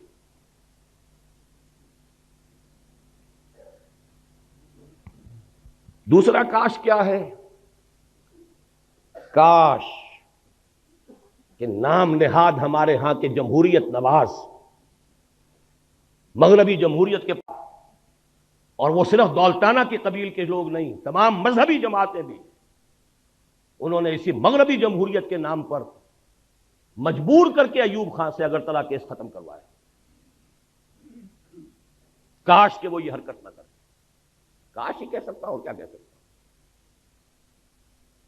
کیا امامان سیاست، کیا کلیسا کے شیوخ، سب کو دیوانہ بنا سکتی ہے میری ایک ہو. یہ ابلیس کا چکر کہ ہم نے خود شاہی کو پہنایا ہے جمہوری لباس، جب ذرا آدم ہوا ہے خود شناس و خود نگر. اور اس شیطان اور ابلیس کی ہو میں ہماری سب مذہبی جماعتیں جمہوریت جمہوریت جمہوریت، اور اس جمہوریت کا اس طرح اتنا شور. اگرتلہ سازش کیس ختم، مجیب ہیرو بن کر نکلا. کاش کہ ایسا نہ ہوا. کاش، تیسرا، کاش حالات جتنے بھی بگڑے تھے، جتنی بھی خرابی تھی، جو بھی صورت ہوئی ہے، بھٹو کا اس میں رول، مجیب کا رول، یہ شخصیتیں پھر کاؤنٹ کرتی ہیں، اس میں کوئی شک نہیں. وہ تو یہ ہے کہ حمود الرحمان کمیشن، اس کی رپورٹ سامنے آئے تو پتہ چلے کس کا کیا رول ہے. کاش، میں صرف کہہ رہا ہوں، یحییٰ خان نے جب معاملہ کیا تھا، الیکشن کا اعلان کیا ہے، کاش کہ وہ مغربی پاکستان کا 1 یونٹ ختم نہ کرتا.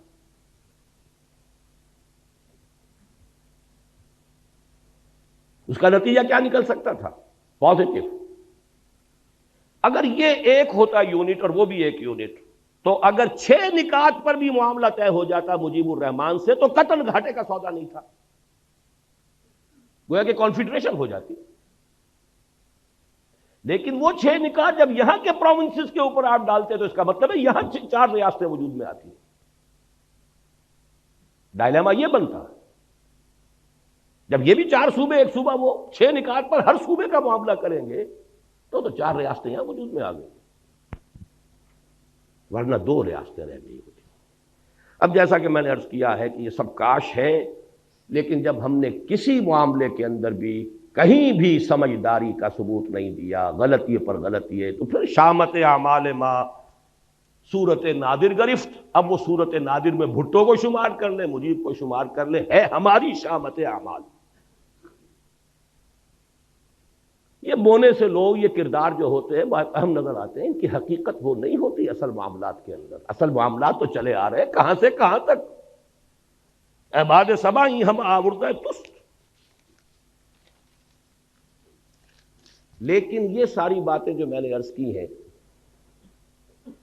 یہ بھی کچھ عقلی، منطقی، سیاسی، دستوری 100 باتوں کی ایک بات اگر میں آپ سے عرض کروں، قرآن کی تشخیص کیا ہے، کیا ہوا ہمارے ساتھ؟ قرآن مجید کی تشخیص یہ ہے، پس پردہ جو حقیقی سبب ہے، اللہ سے بد عہدی کی سزا ہے جو ملی ہے، اور اس کا دوسرا کوڑا اس سے شدید تر پڑے گا، لا محالہ پڑے گا، لازماً پڑے گا، اگر ہم نے رجوع نہ کیا اور توبہ نہ کی. سورہ توبہ کی 3 آیتیں 75، 76، 77 ایک قانون ہے اللہ کا. منافقین کے بارے میں فرمایا وَمِنْهُمْ مَنْ عَاهَدَ اللَّهُ، ان میں سے کچھ لوگ وہ بھی ہیں جنہوں نے اللہ سے ایک عہد کیا. لَئِنْ آتَانَا مِنْ فَضْلِهِ، اگر اللہ ہمیں اپنے فضل سے نواز دے گا، غنی کر دے گا، دولت مند بنا دے گا، لَنَصَّدَّقَنَّ وَلَنَكُونَنَّ مِنَ الصَّالِحِينَ، خوب صدقہ خیرات کریں گے، صالح بن جائیں گے، نیک بن جائیں گے. فَلَمَّا آتَاهُم مِّن فَضْلِهِ، پھر جب اللہ نے نواز دیا اپنے فضل سے، غنی کر دیا، دولت مند بنا دیا، بخلوا بہ، اب بخل کیا، وتولوا، پیٹھ موڑ لی، وہم معرضون، اعراض کیا، بھول گئے کیا وعدے کیے تھے. کأن لم یدعونا، ایسا ہو گئے جیسے کہ ہمیں کبھی پکارا ہی نہیں تھا. وہ دعائیں گڑ گڑا کر، جیسے جنرل صاحب آئی وٹنس ہے سقوط ڈھاکہ کے، میں آئی وٹنس ہوں تحریک پاکستان کا، ہائی اسکول کے طالب علم کی حیثیت سے صحیح، مسلم اسٹوڈنٹ فیڈریشن کے کارکن کی حیثیت سے صحیح، عیدین میں، جمعے کے اجتماعات میں گڑ گڑا کر دعائیں مانگی، اے اللہ ہندو اور انگریز کی غلامی سے نجات دے، تیرے دین کا بول بالا کرے، تیرے نبی کا دین جو ہے اس کو قائم کرے. پاکستان کا مطلب کیا؟ لا الہ الا اللہ. فلما آتاہم من فضلہ بخلوا بہ وتولوا وہم معرضون. اس کی سزا جو آخرت میں ملنی ہے وہ تو ملنی ہے، دنیا میں جو سزا اللہ نے دی، فعاقبہم، عاقبہ عقوبت سے بنا ہے، سزا، فعاقبہم نفاقا فی قلوبہم، اللہ نے سزا کے طور پر ان کے دلوں میں نفاق پیدا کر دیا. یہ ہے قانون اللہ کا جو ہم پر 100% لاگو ہوا. بدعہدی کی اللہ سے، خلاف ورزی کی اس معاہدے کی، نفاق، اور نفاق کی 2 شکلیں ہیں جو آج پاکستانی معاشرے کا ہال مارک جسے کہتے ہیں، ٹریڈ مارک کہہ لیجئے، نمایاں ترین. ایک وہ جسے نفاق عملی کہتے ہیں، اذا حدث کذب واذا اؤتمن خان واذا وعد اخلف وَإِذَا خَاصَمَ فَجَرَ. 4 چیزیں ہیں. حضور نے فرمایا 4 اوصاف ایسے ہیں کہ جس میں چاروں ہیں کٹر منافق ہے، پکا منافق ہے، ٹھیٹھ منافق ہے، 100% منافق ہے. ایک ہے تو اسی نسبت سے نفاق ہے جب تک کہ اسے وہ باز نہیں آتا. وہ 4 چیزیں کیا ہیں؟ بولے تو جھوٹ بولے، وعدہ کرے تو خلاف ورزی کرے، امین بنایا جائے تو خیانت کرے، اور اگر کہیں کوئی جھگڑا ہو جائے تو فوراً آپے سے باہر اشتعال، تو تکار، گالم گلوچ اور مار دھاڑ. آپ دیکھ لیجئے اپنے معاشرے میں یہ 4 چیزیں. برا نہ بنائیے، جو جتنا بڑا ہے آپ کے ہاں اتنا ہی بڑا جھوٹا ہے، اتنا ہی بڑا خائن ہے، اتنا ہی بڑا وعدہ خلاف ہے. یہ ہمارے معاشرے کا جو جتنا ہے. اور دوسرا نفاق ہوتا ہے نفاق باہمی، قوم قومیتوں میں تقسیم ہو گئی، فرقے واریت ہے، طبقاتیت ہے، لسانیت ہے، صوبائیت ہے. نفاق باہمی اور نفاق عملی، کردار کا دیوالا نکل گیا، اتحاد ختم ہوا. لیکن ہم نے اس جیسا کہ کوئی ضرورت نہیں تفصیل میں جانے کی، ہم نے اس عذاب ادنا سے کوئی سبق حاصل نہیں کیا ہے۔ یہ سورہ سجدہ کی آیت کی طرف اشارہ کر رہا ہوں، آیت نمبر 21، اس کی ہم وزن آیت جنرل صاحب نے پڑھی تھی، سورہ روم کی آیت نمبر 41، ظہر الفساد فی البر والبحر بما کسبت ایدی الناس لیذیقہم بعض الذی عملوا لعلہم یرجعون۔ پاکستانی معاشرے کے اوپر یہ آیت 100% چسپاں ہے۔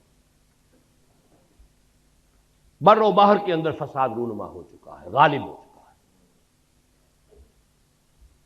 بسبب لوگوں کے ہاتھوں کے کرتوتوں کے، تاکہ اللہ انہیں اپنے کچھ کرتوتوں کا مزہ چکھائے، سب کا نہیں۔ وَيَعْفُو عَنْ كَثِيرٍ، بہت سی چیزوں سے تو درگزر بھی کرتا ہے، کچھ تھوڑا سا اللہ تعالیٰ مزہ چکھاتا ہے عذاب کا، لعلہم یرجعون، شاید کہ لوٹ آئیں، بعد آ جائیں، ہوش میں آ جائیں۔ یہی مضمون سورہ سجدہ میں آیا۔ سورہ سجدہ کی آیتیں 30 ہیں، وہاں اس کا نمبر 21 ہے، اس کی آیتیں 60 ہیں، وہاں اس کا نمبر 41 ہے، کورسپونڈنگ۔ وَلَنُذِيقَنَّهُم مِّنَ الْعَذَابِ الْأَدْنَىٰ دُونَ الْعَذَابِ الْأَكْبَرِ لَعَلَّهُمْ يَرْجِعُونَ۔ ہم انہیں بڑے عذاب سے پہلے چھوٹے عذاب کا مزہ چکھائیں گے، شاید کہ لوٹ آئیں۔ یہ چھوٹا عذاب تھا کس کے مقابلے میں؟ بڑے عذاب کے مقابلے میں جو آنے والا ہے۔ ویسے تو یہ بھی عظیم ترین عذاب تھا، 800 برس جن پر حکومت کی تھی، اس کے قیدی بن کر رہے ہیں جنرل صاحب، 93,000 اس ہندو کے قیدی، اور کہاں مدھیہ پردیش، سینٹرل انڈیا تک ٹرکوں کے اندر لاد کر بھیڑوں بکریوں کی طرح آپ کے فوجی لے جائے گئے ہیں، اس ہندو قوم جس پر حکومت کی۔ کہا اندرا گاندھی نے we have avenged over 1000 years defeat۔ اندازہ کیجئے، موتی لال نہرو کی پوتی، جواہر لال کی بیٹی، لبرل خاندان کوئی ہندوؤں میں ہو سکتا ہے تو چوٹی کا لبرل خاندان وہ ہے، لیکن اس کی ذہنیت بھی یہ ہے، we have avenged over 1000 years defeat۔ ہم نے اپنی 1000 سالہ شکست کا بدلہ چکا دیا، کلنک کا ٹیکا ہے ہمارے ماتھے کے اوپر۔ لیکن یہ عذاب ادنا ہے۔ کیوں میں ادنا کہہ رہا ہوں؟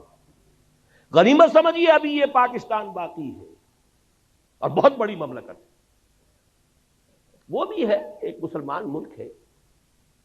شاید آپ نے کل کے اخبار میں پڑھا ہو، 10,000 وہاں پر افراد، وہی جہاں پر کہ سب سے زیادہ آپ نے جو ابھی تجربات سنے ہیں جنرل صاحب کے، وہی چوٹوگرام، چٹاگانگ، وہاں سے 10,000 مسلمان چلے مارچ کرتے ہوئے ڈھاکہ کی طرف کہ شریعت نافذ کرو۔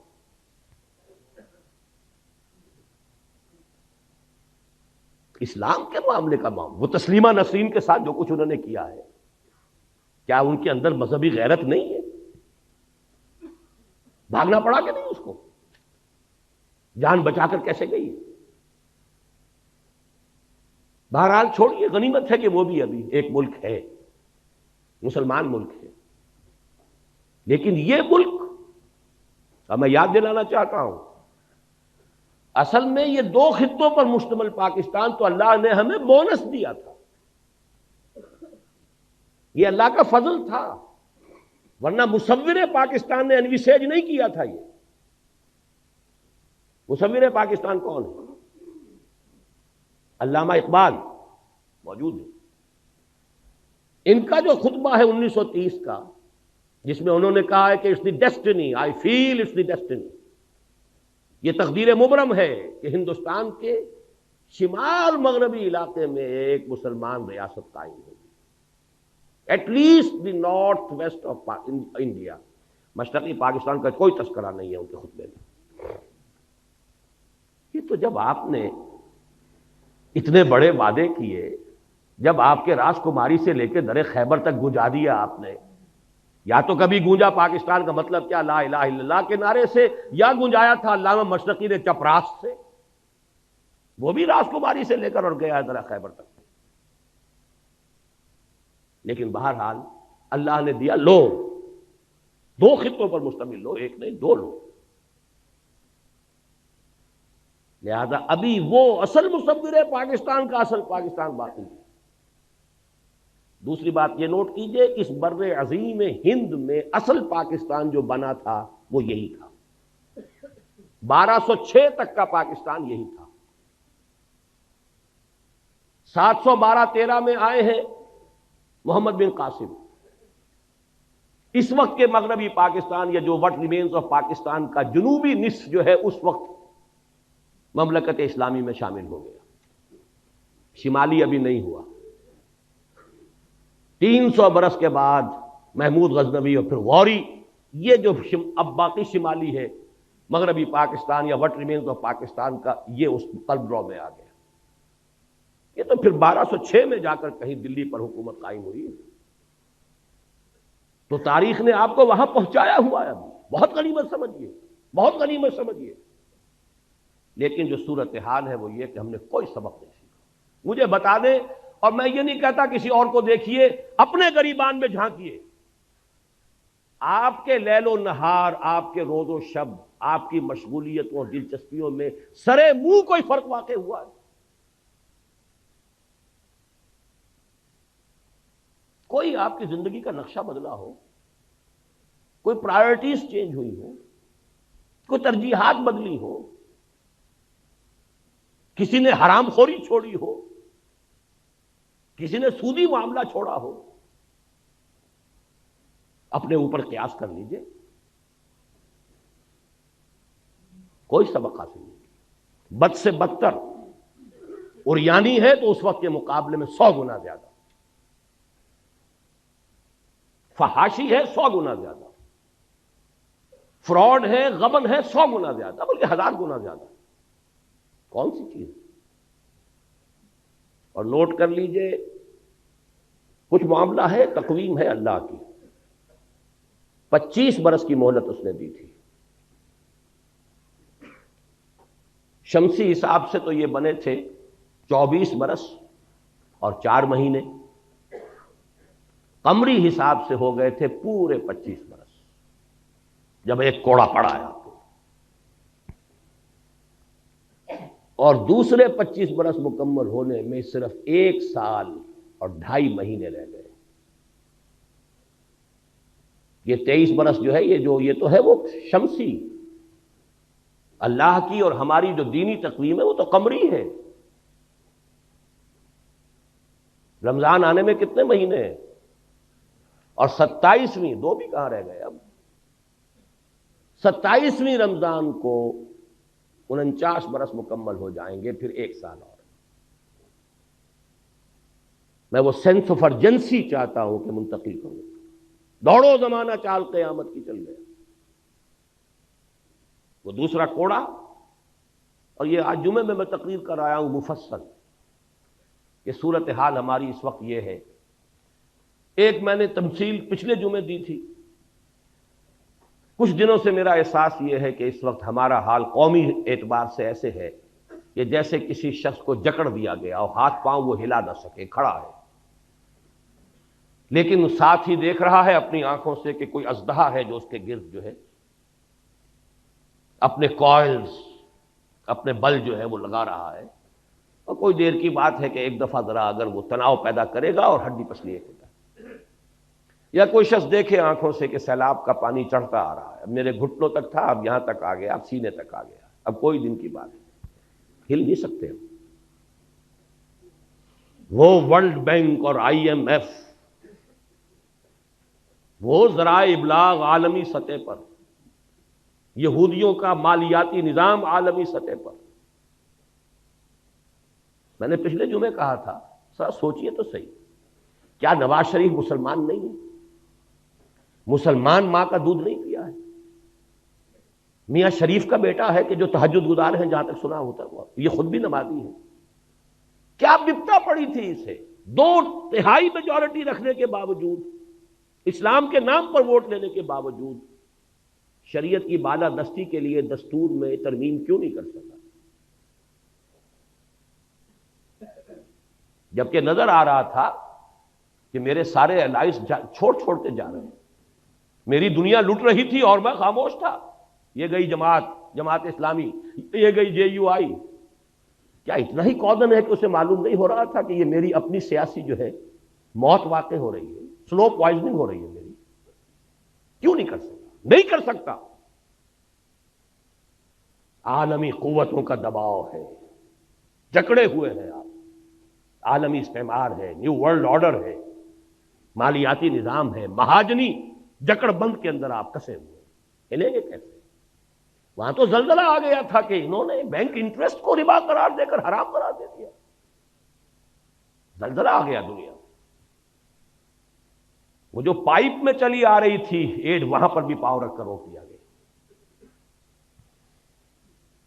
بہرحال ایک شکل تو یہ ہے، اور دوسری اس وقت کی شکل یہ ہے جو میں نے آج جمعے میں کہا، ہمارا حال یہ ہے کہ جیسے کوئی جانور یا کوئی انسان کہیں مر رہا ہو، کوئی زخمی پڑا ہوا ہے، ابھی جان ہے، تو گدھ آ کر جمع ہو جاتے ہیں، ابھی نوچتے نہیں، کھسوٹتے نہیں، جب تک کہ جان نکل نہ جائے، کیا پتا ہاتھ اٹھا کے مار ہی دے۔ وہ گدھ ایک طرف کشمیر پر امریکہ کا گدھ منڈلا رہا ہے، اسے سینٹرل ایشیا میں بھی ایک اسرائیل کی ضرورت ہے، عالم عرب کے اوپر اسرائیل اس نے مسلط کر دیا۔ اب تو کیوں لگائے کھڑے ہیں ماننے کے لیے اور سر جھکانے کے لیے، ہار ڈالنے کے لیے، اندر خانے سب ڈالے ہوئے تھے پہلے، وہ تو صرف پردے اٹھ رہے ہیں۔ یہاں بھی چاہیے سینٹرل ایشیا میں، پھر شمالی علاقوں پر آپ نے کل کی اگر خبریں نامی اخبار میں جو خبر آئی ہے، ایک ریاست، اسماعیلی ریاست قائم کر کے، پرنس کریم آغا خان اور پرنس فلپ آئے اس لیے تھے پاکستان، ابھی بے نظیر سے کیا طے کر کے گئے ہیں، ادھر بلوچستان کے ساحل پر علاقہ دیا جا رہا ہے، ایران کو ٹیکل کرنا ہے، خلیج کے دہانے پر بھی تو بیٹھنا ہے آخر۔ باقی یہ کہ وہ جناح پور ہو، کوئی ہانگ کانگ، کوئی اور سنگاپور، چاہیے نا، یہ وہ گدھ ہیں جو منڈلا رہے ہیں،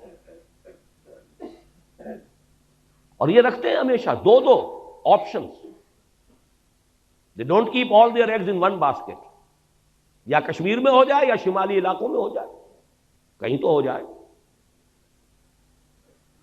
یا جناح پور بن جائے یا سندھو دیش بن جائے، کچھ تو ہو جائے، یا بلوچستان کے ساحل پر ہمیں جگہ مل جائے۔ یہ حالات ہیں اصل میں۔ بہرحال آگ ہے اولاد ابراہیم ہے نمرود ہے، کیا کسی کو پھر کسی کا انتہا مقصود ہے۔ الہی خیر میرے آشیاں کی، زمیں پر ہے نگاہیں آسمان کی۔ ہمارے لیے تو آسمان یہ امریکہ بہادر، نیو ورلڈ آرڈر۔ علاج کیا ہے؟ علاج اس کا وہی آب نشاط انگیز ہے ساتھی، توبہ، رجوع کرو اپنی اصل کی طرف جس کے لیے پاکستان بنایا۔ توبہ افراد کریں، توبہ کریں، اپنی معاش، اپنی معاشرت میں سے غیر اسلامی چیزیں نکال دیں، پھر توبہ قوم کرے، اور اجتماعی توبہ کے لیے ایک مضبوط جماعت ہو کہ جو منکرات کے خلاف جہاد کرے اور طاقت کے ساتھ جہاد کرے، کسی کی پولیٹیکل گیم میں نہ آئے، کسی پاور پالیٹکس میں نہ آئے۔ پاکستان میں خلافت کی دعوت، دو الفاظ میرے نوٹ کر لیجیے، قیام خلافت کی دعوت، اور پورے عالمی سطح پر نظام خلافت کے علمبردار بن کر کھڑے ہو جائیں، جس میں پہلا مرحلہ پین اسلامزم کا ہوگا، پورے عالم اسلام کو متحد کر کے خلافت کے نظام کے تحت لانا۔ میں آپ کو سنا چکا ہوں گاندھی کا جملہ جو قائد اعظم سے کہا تھا، آپ کے پاکستان کا مطلب پین اسلام تو نہیں ہے نا۔ یہاں میں اب ایک آیت مبارکہ کا حوالہ دے رہا ہوں، وہ خلافت ہے کیا؟ ویسے تو یہاں میں تقریریں کر چکا ہوں، بڑی مفصل تقریریں کر چکا ہوں، اس کا سیاسی ڈھانچہ کیا ہوگا، دستوری ڈھانچہ کیا ہوگا، معاشی ڈھانچہ کیا ہوگا، لیکن امیر جمع ہے احباب درد دل کہہ لے، پھر یاد دہانی کر رہا ہوں۔ ایک آیت میں جدید اسلامی خلافت کا پورا نقشہ موجود، آیت نمبر 59 سورہ نساء، یا ایھا الذین آمنوا اطیعوا اللہ واطیعوا الرسول وَأُولِي الْأَمْرِ مِنْكُمْ فَإِن تَنَازَعْتُمْ فَرُدُّوهُ إِلَى اللَّهِ وَالرَّسُولِ إِن كُنتُمْ تُؤْمِنُونَ بِاللَّهِ وَالْيَوْمِ الْآخِرِ ذَلِكَ خَيْرٌ وَأَحْسَنُ تَأْوِيلًا۔ دیکھیے جدید ریاست کے 3 پلر شمار ہوتے ہیں، لیجسلیچر، اطیعوا اللہ و اطیعوا الرسول، کتاب و سنت۔ ایک ترمیم دستور میں ہو جائے، شریعت کی ٹوٹل بالادستی، ہر معاملہ کتاب و سنت کے تابع، خلافت بن گئی۔ قرارداد مقاصد اصولاً طے کر چکی، صرف یہ ایک ترمیم درکار ہے جو نواز شریف صاحب نہیں لا سکے، لیکن اس کے لیے بڑی عوامی ایک جد و جہد کی ضرورت ہوگی، جانے دینے کی ضرورت ہوگی۔ پوری قوم اگر کھڑی ہو گئی، اور پوری قوم سے مراد اتنی معتدل تعداد میں لوگ کہ پوری قوم کے اندر جو ہے ایک آگ لگا دیں، تو کوئی امریکہ کا باپ کچھ نہیں کر سکتا۔ اور سب سے بڑی بات پھر اللہ کی مدد آئے گی، ان تنصروا اللہ ینصرکم لینصرن اللہ من ینصرہ، اللہ لازماً مدد کرے گا اس کی جو اس کی مدد کرے۔ تو لیجسلیچر اطیعوا اللہ و اطیعوا الرسول پر دستور کے اندر ایک ترمیم، ٹوٹل بالادستی۔ نمبر 2 اولی الامر ایگزیکٹو، یہ اولی الامر منکم مسلمانوں میں سے ہوں، غیر مسلم نہیں، وہ ذمہ ہوگا، پروٹیکٹڈ مائنورٹی ہوگا، جان مال عزت آبرو کی حفاظت کا ذمہ لیں گے، لیکن نہ لیجسلیچر میں اس کا دخل ہو سکتا ہے، اس لیے کہ وہ کتاب و سنت سے متعلق ہے، وہ نہ کتاب کو مانے نہ سنت کو مانے، نہ ہی ایگزیکٹو کے ٹاپ پر وہ ہو سکتا ہے۔ ہاں ملازمتوں میں، ٹیکنیکل شعبوں میں ان کی خدمات سے فائدہ اٹھائیے، اولی الامر منکم۔ باقی اگر جھگڑا ہو جائے، آیا یہ شے شریعت کے مطابق ہے یا نہیں ہے، جھگڑا اسی کا ہونا ہے نا۔ لیجسلیچر ایک قانون پاس کرتی ہے، میں یہ کہتا ہوں کہ نہیں یہ تو کتاب و سنت کے منافی ہے، جھگڑا ہو گیا نا۔ فَإِن تَنَازَعْتُمْ فَرُدُّوهُ إِلَى اللَّهِ وَالرَّسُولِ، یہاں تنازع کے حوالے سے جوڈیشری آ گئی، جوڈیشری طے کرتی ہے۔ جدید ریاست نے انہی تینوں کو انسٹیٹیوشنز کی شکل دیتی ہے تو یہ 3 حصے ریاست کے جو قرآن مجید کی اس ایک آیت میں موجود ہے۔ جوڈیشری طے کرے گی، لے جاؤ معاملہ سپریم کورٹ میں لے جاؤ۔ صحیح رخ پر قدم اٹھایا تھا ضیاء الحق نے۔ یہ دوسری بات ہے کہ ہاف ہارٹڈ بلکہ کوارٹر ہارٹڈ بلکہ 8واں حصہ بھی نہیں تھی نیت کے اندر۔ 2 ہتھکڑیاں پہنا دیں، 2 بیڑیاں ڈال دیں، دستور بھی بالا تر شریعت سے، آئلی قوانین بھی بالا تر شریعت سے، مالی قوانین بھی بالا تر شریعت سے، رہ کیا گیا پھر؟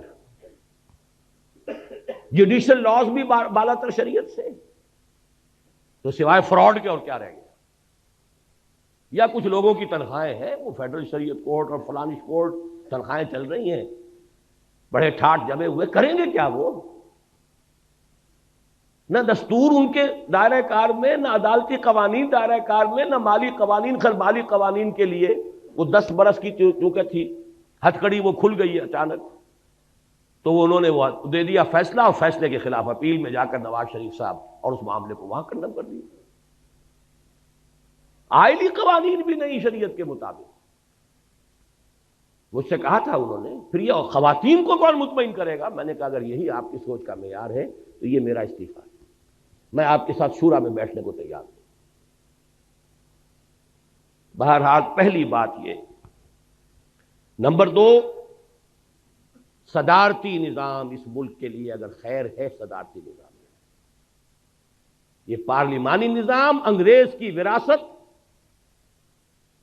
وہ تو مجبور ہیں، روایت پرست قوم ہے، انہیں اپنے بادشاہ کو، ملکہ کو سر پر بٹھانا ہے ضرور، چاہے وہ بکنگم پیلس جو ہے وہ ہیومن زو ہے، ایک انسانی چڑیا گھر۔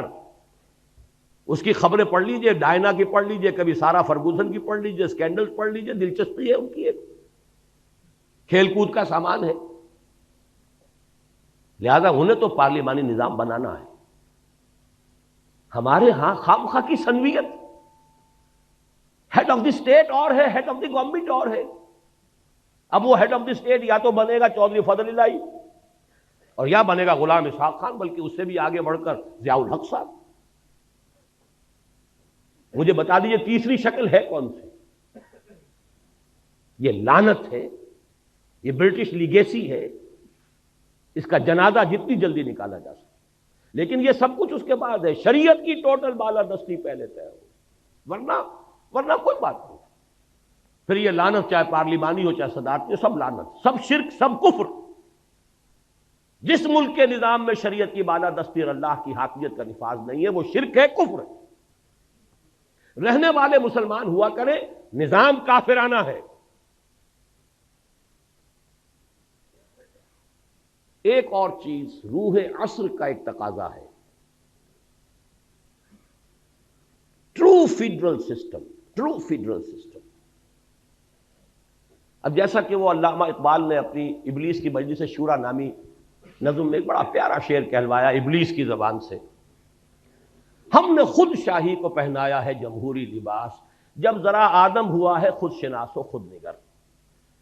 اس انسان کے اندر اب ذرا اپنے حقوق، اپنا وہ پاس پیدا ہو گیا ہے، خیال ہو گیا ہے، تو ہم نے کہا چلو ٹھیک ہے، وہ جو انسانی حاکمیت کی ٹنوں کی نجاست ایک شخص کے سر پر رکھی ہوتی تھی کسی فرعون اور نمرود کے، وہ تولا تولا سب میں بانٹ دو، نجاست تو نجاست ہی رہے گی. ایسے ہی ایک بات ہے کہ حکمت کا تقاضا ہے، ہر ایک کو اپنی زبان پسند ہے، کوئی زبان مقدس نہیں سوائے عربی زبان. پنجابی کو پنجابی پسند ہو، سندھی کو سندھی پسند ہو، نہ سندھی زبان کفر ہے نہ پنجابی زبان کفر ہے. لسانی، نسلی جو بھی اکائیاں ہوں ان کو مناسب مقام دینا چاہیے. بھارت سے سبق سیکھیے، اس نے لسانی صوبے بنا دیے تو کیا اس کے اندر کمی آ گئی؟ کیا کوئی کمزوری پیدا ہو گئی بھارت میں؟ ہر صوبے کی اپنی زبان ہے، اپنے زبان میں سارا پروونشل معاملہ چل رہا ہے. سینٹر کے ساتھ معاملہ ہوگا یا بین الصوبائی ہوگا وہ انگریزی میں ہوگا. تامل ناڈو تامل زبان، آندھرا پردیش تیلگو زبان، کیرالہ میں ملیالم زبان، بے شمار زبانیں ہیں، کوئی معمولی. تو کون سی قیامت آ گئی؟ 1 کروڑ کی نفری کی اگر کوئی لسانی یا کوئی نسلی عصبیت ہے اسے ایکنالج کرو، give it the due respect, اس کی نفی مت کرو. ہاں اس سے چھوٹی چھوٹی تو ظاہر بات ہے کہاں سے کہاں تک تقسیم ہوگا. زبان تو لاہور سے گجرانوالہ پنجابی بدل جاتی ہے، گجرانوالے سے سیالکوٹ جا کے بدل جائے گی، وہ اور بات ہے. لیکن جو موٹی موٹی تقسیمیں ہیں ان کے مطابق کوئی حرج نہیں ہے. یونائٹڈ اسٹیٹس آف پاکستان بن جائے کوئی حرج نہیں، فیڈرل گورنمنٹ مضبوط، لیکن یہ کہ اس کے ساتھ اسٹیٹس کو آٹونومی دیجیے، اپنا ڈیولپ کرو. ہاں شریعت کے خلاف کوئی شے ہونے نہیں دیں گے، یکجہتی کی ذمہ دار فیڈرل گورنمنٹ ہوگی. آج دنیا میں نظام چل رہا ہے، امریکہ کا نظام اور ہے کیا، صدارتی نظام، وہ بھی لیا ہے خلافت سے. ہر کو جا بینی جہان رنگ و بو، آنکھ از خاکش بروید آرزو، یاز نور مصطفیٰ اورا بہاش، یا ہنوز اندر تلاش مصطفیٰ. شیطان کو جمہوریت اس لیے دینی پڑی ہے کہ خلافت راشدہ میں عوام کو ایک حق دیا گیا ہے، مسلمانوں کا منتخب خلیفہ ہوگا، مسلمانوں کی رائے ہوگی، امر المسلمین ہوگا. تاریخ انسانی میں پہلی مرتبہ اسلام نے دیا ہے، تب شیطان کو بھی پیروی کرنی پڑی. تو اب اگر کوئی دنیا کی اچیومنٹس ہیں ان کو ایکنالج کیجئے. تیسری بات یہ، اور یہ جیسا کہ میں نے عرض کیا سندھ کے مسئلے میں سیاستدانوں کے اپنے معاملات ہوتے ہیں، کبھی الطاف حسین صاحب کا کوئی بیان آ جائے گا، کبھی کوئی بیان آ جائے گا، کبھی صوبہ چاہیے کبھی نہیں چاہیے. وہ تو سیاست میں تو سیاستدان پیترے بدل بدل کر اپنی جو بھی اس کے ساتھ نیگوسیشنز ہے، بارگیننگ ہے، بدلتی رہے گی. لیکن میں ڈنکے کی چوٹ کہتا ہوں اور بہت عرصے سے کہہ رہا ہوں، کوئی حل نہیں ہے اس کا سوائے اس کے کہ چھوٹے صوبے بنائے جائیں. سندھ کی تقسیم نہ ہو تو کوئی حل ہے ہی نہیں. 1 کروڑ سے زیادہ ہے کم سے کم مہاجر اردو اسپیکنگ، اس کو ایکنالج کیجیے. کوئی تو علاقہ انہیں دیجیے کہ ہاں یہ ہمارا ہے. انہوں نے یہ کہا تھا ہم نے ایک زمانے میں کہ ہمیں صرف کراچی کی کارپوریشن جو ہے، جب وہ کارپوریشن پہ آ گئے تھے، ہمیں یہاں 2 چیزیں، پولیس ہمارے تابع کر دیجیے، ٹریفک ہمیں دے دیجیے. کوئی دینے کو تیار نہیں. کچھ تو دو. اگر آپ ڈپرائیو کریں گے، احساس محرومی اس انتہا کو پہنچا دیں گے. میں نے کتاب لکھی تھی مسئلہ سندھ، استحکام پاکستان، اس کے لوازم، 10 سال پہلے کی کتاب ہے. اور اس کے بعد مسئلہ سندھ پر. سیاستدان نہیں ہوں، میدان میں نہیں ہوں، بازار سے گزرا ہوں، خریدار نہیں ہوں، لیکن حالات کو جانتا ہوں. مجھے بصیرت اللہ نے عطا کی ہے. سرما ہے میری آنکھ کا خاک مدینہ و نجف، مدینہ و نجف کی بجائے کہہ دیجئے ہماری آنکھ کا سرما ہے قرآن اور سنت، اللہ کی کتاب اور اس کے رسول صلی اللہ علیہ وسلم کی سنت، اس کی احادیث. یہ بصیرت ہے ہماری بھی. تو نظر آتے ہیں، حقائق نظر آتے ہیں. آخری بات یہ کہ سرکاری زبان کا طے کیجئے کہ یہاں پر عربی ہوگی، اور فوری طور پر عربی کی پہلی جماعت سے تدریس لازم. 20 برس کے اندر اندر کایا پلٹ جائے گی اس ملک کی، اور یہ پورے عالم عرب کے ساتھ کنٹینیوس اس کا معاملہ. پین اسلامزم کی طرف قدم اگر بڑھے گا تو اس کے حوالے سے بڑھے گا. اور اس کے بعد آپ کا مسئلہ حل ہوتا ہے. اور سب سے بڑی بات جو ہم نے آیات آج پڑھی تھی، بنی اسرائیل کے بارے میں وہ ساری بحث کرنے کے بعد کیا فرمایا تھا، جو ہم پر بھی 100% راست آتا ہے، عسیٰ ربکم ان یرحمکم، تمہارا رب اب بھی تم پر رحم فرمانے کے لیے تیار ہے. وَإِنْ عُدْتُمْ عُدْنَا، لیکن اگر تم نے پھر وہی روش اختیار کی ہم بھی وہی کچھ کریں گے. وَجَعَلْنَا جَهَنَّمَ لِلْكَافِرِينَ حَصِيرًا، اور جہنم تو ہم نے تیار کی ہوئی ہے کافروں کے لیے، وہ باڑا تیار ہے. ان ھذا القرآن یہدی للتی ہی اقوم، اور اللہ کی رحمت کا دروازہ شاہ درا یہ قرآن ہے. آنا ہے سائبان تلے، یہ قرآن کا سایہ ہے. داخل ہونا ہے رحمت خداوندی میں، یہ شاہ درا ہے، یہ دروازہ ہے. ان ھذا القرآن یہدی للتی ہی اقوم. سمجھ لیجئے اچھی طرح، میں نے اگر اپنی زندگی کے 30 برس لگائے ہیں اس قرآن مجید کے پڑھنے، پڑھانے، سیکھنے، سکھانے، انجمن بنانے، اور قرآن اکیڈمی بنانے، اور قرآن کالج بنانے، قرآنی تربیت گاہیں اور کیسٹس، تو یہ کوئی مولویانہ میرا کوئی پیشہ نہیں ہے. میں نے تو سن 54 میں MBBS کیا تھا. یہ کوئی میرا مشغلہ نہیں، کوئی ہابی نہیں. یہ اس تشخیص پر ہے. یہ سارا کام ہوگا قرآن کے ذریعے. خار از محجوری قرآن شدی، شکوہ سنجے گردش دوران شدی، اے تو شبنم بر زمیں افتندئی، در بغل داری کتاب زندگی. وہ زمانے میں معزز تھے مسلمان ہو کر، اور تم خار ہوئے تاریک قرآن ہو کر. لہذا اس رکوع میں بھی آخر میں یہی آیات آ رہی ہیں، ان ھذا القرآن یہدی للتی ہی اقوم ویبشر المؤمنین الذین یعملون الصالحات ان لهم اجرا کبیرا وان الذین لا یؤمنون بالآخرۃ اعتدنا لهم عذابا الیما. لہذا اس کے ذریعے سے یہ ہوگا، پہلی جماعت سے عربی زبان کی تعلیم شروع کیجئے تو لامحالہ قوم بحیثیت مجموعی قرآن سے قریب تر ہونی شروع ہو جائے. اس عمل کا آغاز تو ہو جائے. باقی تفاصیل میں نہیں جا رہا. وہ تو یہ کہ ایک جو ہے دستور کی بات طے ہو جائے کہ کتاب و سنت کی بالادستی، دی بال ول بی سیٹ رولنگ. وہ تو گیند جو ہے چل شروع ہو جائے گی، بھئی یہ حرام ہے، یہ حرام ہے، چھوڑو. آلٹرنیٹو لیجسلیشن کرو، لیجسلیشن کرتا چلا جائے. بہرحال اس کے سوا میں پورے انشراح صدر کے ساتھ کہہ رہا ہوں، پاکستان کے لیے کوئی بچاؤ نہیں. اقبال کا وہ شعر کہ اپنی ملت پر قیاس اقوام مغرب سے نہ کر، خاص ہے ترکیب میں قوم رسول ہاشمی، 100% منطبق ہوتا ہے تو پاکستان. یہاں کوئی اور شے نہیں ہے جو اسے استحکام دے سکے، کسی بنیاد پر مستحکم ہو ہی نہیں سکتا سوائے اسلام. اور اگر ادھر نہیں آئیں گے تو اللہ کے عذاب کا دوسرا کوڑا تمہاری داستان تک بھی نہ ہوگی داستانوں میں. اللہ تعالیٰ اس انجام بد سے ہمیں بچائے، ہمیں توبہ کی توفیق عطا فرمائے. اور یہ توبہ ان فرد سے شروع ہوگی. اپنی جگہ ہر شخص جو ہے اس توبہ کے لیے تیاری کرے. یہ تقسیم منطقی ہے تو پھر سرائیکی صوبے کے قیام کے بارے میں کیا رائے ہے؟ میں تو اس کے حق میں ہوں. میں تو کہتا ہوں 1 کروڑ کی بنائیے، 12 صوبے بنائیے اس ملک کے. اور جو بھی اس ملک کا ویل وشر ہے ہمیشہ یہی کہتا ہے یہ صوبائیت کی لعنت ختم اس سے ہوگی. چھوٹے صوبے بنائیے. آپ نے نہ معلوم کتنے نئے ضلع بنا لیے، نئے ڈویژن بنا لیے، نئی تحصیلیں بنا لی، نئے سب ڈویژن بنا لیے. صوبہ معلوم ہوتا ہے کہ قرآن و سنت کا لکھی ہوئی کوئی لکیر ہے، آسمان سے اتری ہے، انگریز کے بنائے ہوئے صوبے، اور وہ مقدس ہو گئے. ان کو تو ایک مرتبہ توڑ کر، اور کم سے کم 12 صوبے اس ملک کے جو ہے 1 کروڑ کے انداز کا ایک صوبہ بننا چاہیے، اور اس میں لسانی جو ہے معاملات کو بھی سامنے رکھیے. اگر پٹھان کہتے ہیں ہمارے صوبے کا نام پختونخوا بنائیے، کیوں آپ کے پیٹ میں مروڑ اٹھتا ہے؟ کیوں آپ کا نام پنجاب ہے اس صوبے کا؟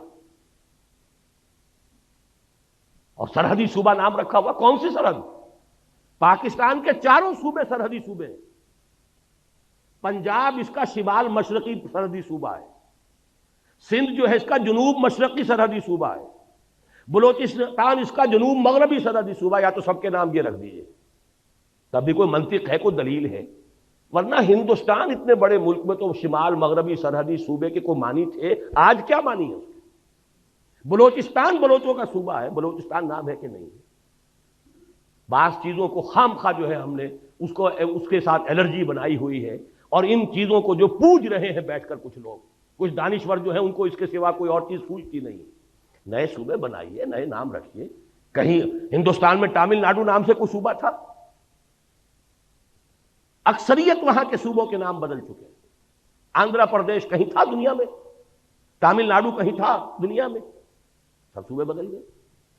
پنجاب جو ہم چھوڑ کر آئے تھے، جو تقسیم کے وقت چھوٹا پنجاب تھا، 3 ریاستیں بن چکی ہیں اس کی، 3 اسٹیٹس ہیں. ہماچل پردیش، ہریانہ جہاں سے میرا تعلق ہے وہ علیحدہ ریاست ہے پنجاب، اور یہ پنجاب بڑا تھا. بہرحال اگر آپ ایک ملک کی وحدت کو قائم رکھنا چاہتے ہیں تو ان چھوٹے صوبے چھوٹے، اور انہیں زیادہ سے زیادہ آٹونومی دیجیے خدا کے لیے. ورنہ یہ جو کچھ ہو رہا ہے کچھ مفاد پرست طبقات ہیں. آپ نے 1 یونٹ بنایا، لیکن یہاں کا جو پنجابی سرمایہ دار تھا لاہور کا خاص طور پر، اس نے وہ بے ایمانی کی ہے. اس نے پنجاب کو یہاں جو ہے 1 یونٹ کا دارالخلافہ بنایا. اس سے بڑی بے ایمانی کوئی ہو سکتی؟ ہندوؤں نے امرتسر میں 1 اینٹ نہیں رکھی پاکستان بننے کے بعد، آزادی کے بعد. صوبائی دارالحکومت بنایا چندی گڑھ پہاڑوں میں جا کر، اور آپ پورے پاکستان کا ایک صوبہ بنا کر اور صدر مقام بنا رہے ہیں لاہور شریف کو. کس حساب سے صحیح ہے؟ جغرافیہ کے حساب سے صحیح نہیں، ڈیفنس کے حساب سے صحیح نہیں، لسانی اعتبار سے صحیح نہیں. آپ ملتان بناتے، ڈیرہ غازی خان بناتے، ہر اعتبار سے وہ مرکز تھا، لسانی اعتبار سے مرکز. سرائے کی زبان پر آ کر پنجابی، پوٹھوہاری، بلوچی، سندھی ساری زبانیں مکس ہوتی ہیں. اگر تو کوئی قومی سوچ ہو، پھر ڈیفنس کے اعتبار سے انڈیفنسیبل ہے یہ شہر. آپ کے ڈیفنس، سائنس آف ڈیفنس کے اعتبار سے انڈیفنسیبل ہے، اس کا کوئی بچاؤ ممکن نہیں. وہ تو اللہ نے بچا دیا، BRB اور دہشت ڈال دی اس نے. سألقی فی قلوب الذین کفروا الرعب، میں ان کافروں کے دلوں میں رعب ڈال دوں گا. ورنہ 65 میں BBC پر اگر فلم دکھا دی گئی تھی فال آف لاہور کی، تو کتنا یقینی سمجھتے تھے وہ، اس لیے کہ کوئی ڈیفنس کا کہاں سے ہو سکتا تھا. اور وہاں آپ نے سارے جو ہے کروڑوں اربوں روپے کھپا دیا، وابڈا ہاؤس بنا دیا، یونٹ کالونی بنا دی، یہ بنا دیا. یہ کام ہونے چاہیے تھے، ڈیرہ غازی خان میں ہونا چاہیے تھا. آپ کا کوئٹے کے ساتھ کوئی لنک رہتا ہے، آلٹرنیٹ ریلوے لنک موجود ہے، پشاور کے ساتھ آلٹرنیٹ ریلوے لنک موجود ہے. ورنہ یہاں تو جہاں سے کاٹ دیں آپ کی لائف لائن، آپ کا تعلق کوئی نہیں رہتا.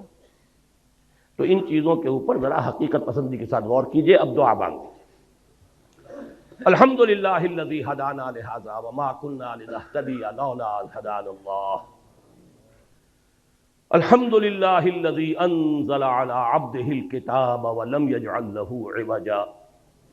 تبارک الذی نزل الفرقان علی عبدہ لیکون للعالمین نذیرا. اللہم صل علی عبدک ونبیک ورسولک وخلیلک محمد وبارک وسلم.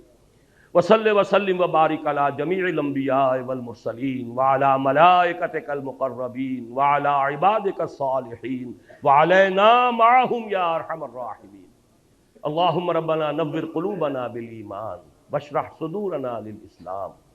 اللہم انصر من نصر دین محمد صلی اللہ علیہ وسلم من کانوا وحیث کانوا واجعلنا منہم. اللہم ربنا اجعلنا منہم. اے اللہ اپنے ہر اس بندے کی مدد فرما جو تیرے نبی کے دین کی خدمت کر رہا ہو. خواہ وہ کوئی بھی ہو کہیں بھی ہو، اور اے اللہ ہمیں بھی توفیق دے کہ ہم ان کے ساتھ شامل ہوں، ان کے دست و بازو بنے۔ اللہم اخذل من اعرض عن دین محمد صلی اللہ علیہ وسلم من کانوا وحیث کانوا ولا تجعلنا معهم۔ اے اللہ ہر اس شخص کو ذلیل اور خوار اور رسوا کر دے جو تیرے نبی کے دین سے روگردانی کر رہا ہو، خواہ وہ کوئی بھی ہو کہیں بھی ہو، اور اے اللہ ہمیں بچا اس سے کہ ہم ان کے دھوکے میں آ کر ان کے پھندے میں پھنس جائیں۔ ربنا تقبل منا انک انت السمیع العلیم، پروردگار ہماری اس دعا کو قبول فرما، یقیناً تو سب کچھ سننے والا اور جاننے والا ہے۔ وصلی اللہ تعالی علی خیر خلقہ محمد وآلہ وصحبہ۔ ماں مرے تے پیکے مکدے تے پیو مرے گھر ویلا، شالا مرن نہ ویر کسے دے تے اجڑ جاندا اے میلا۔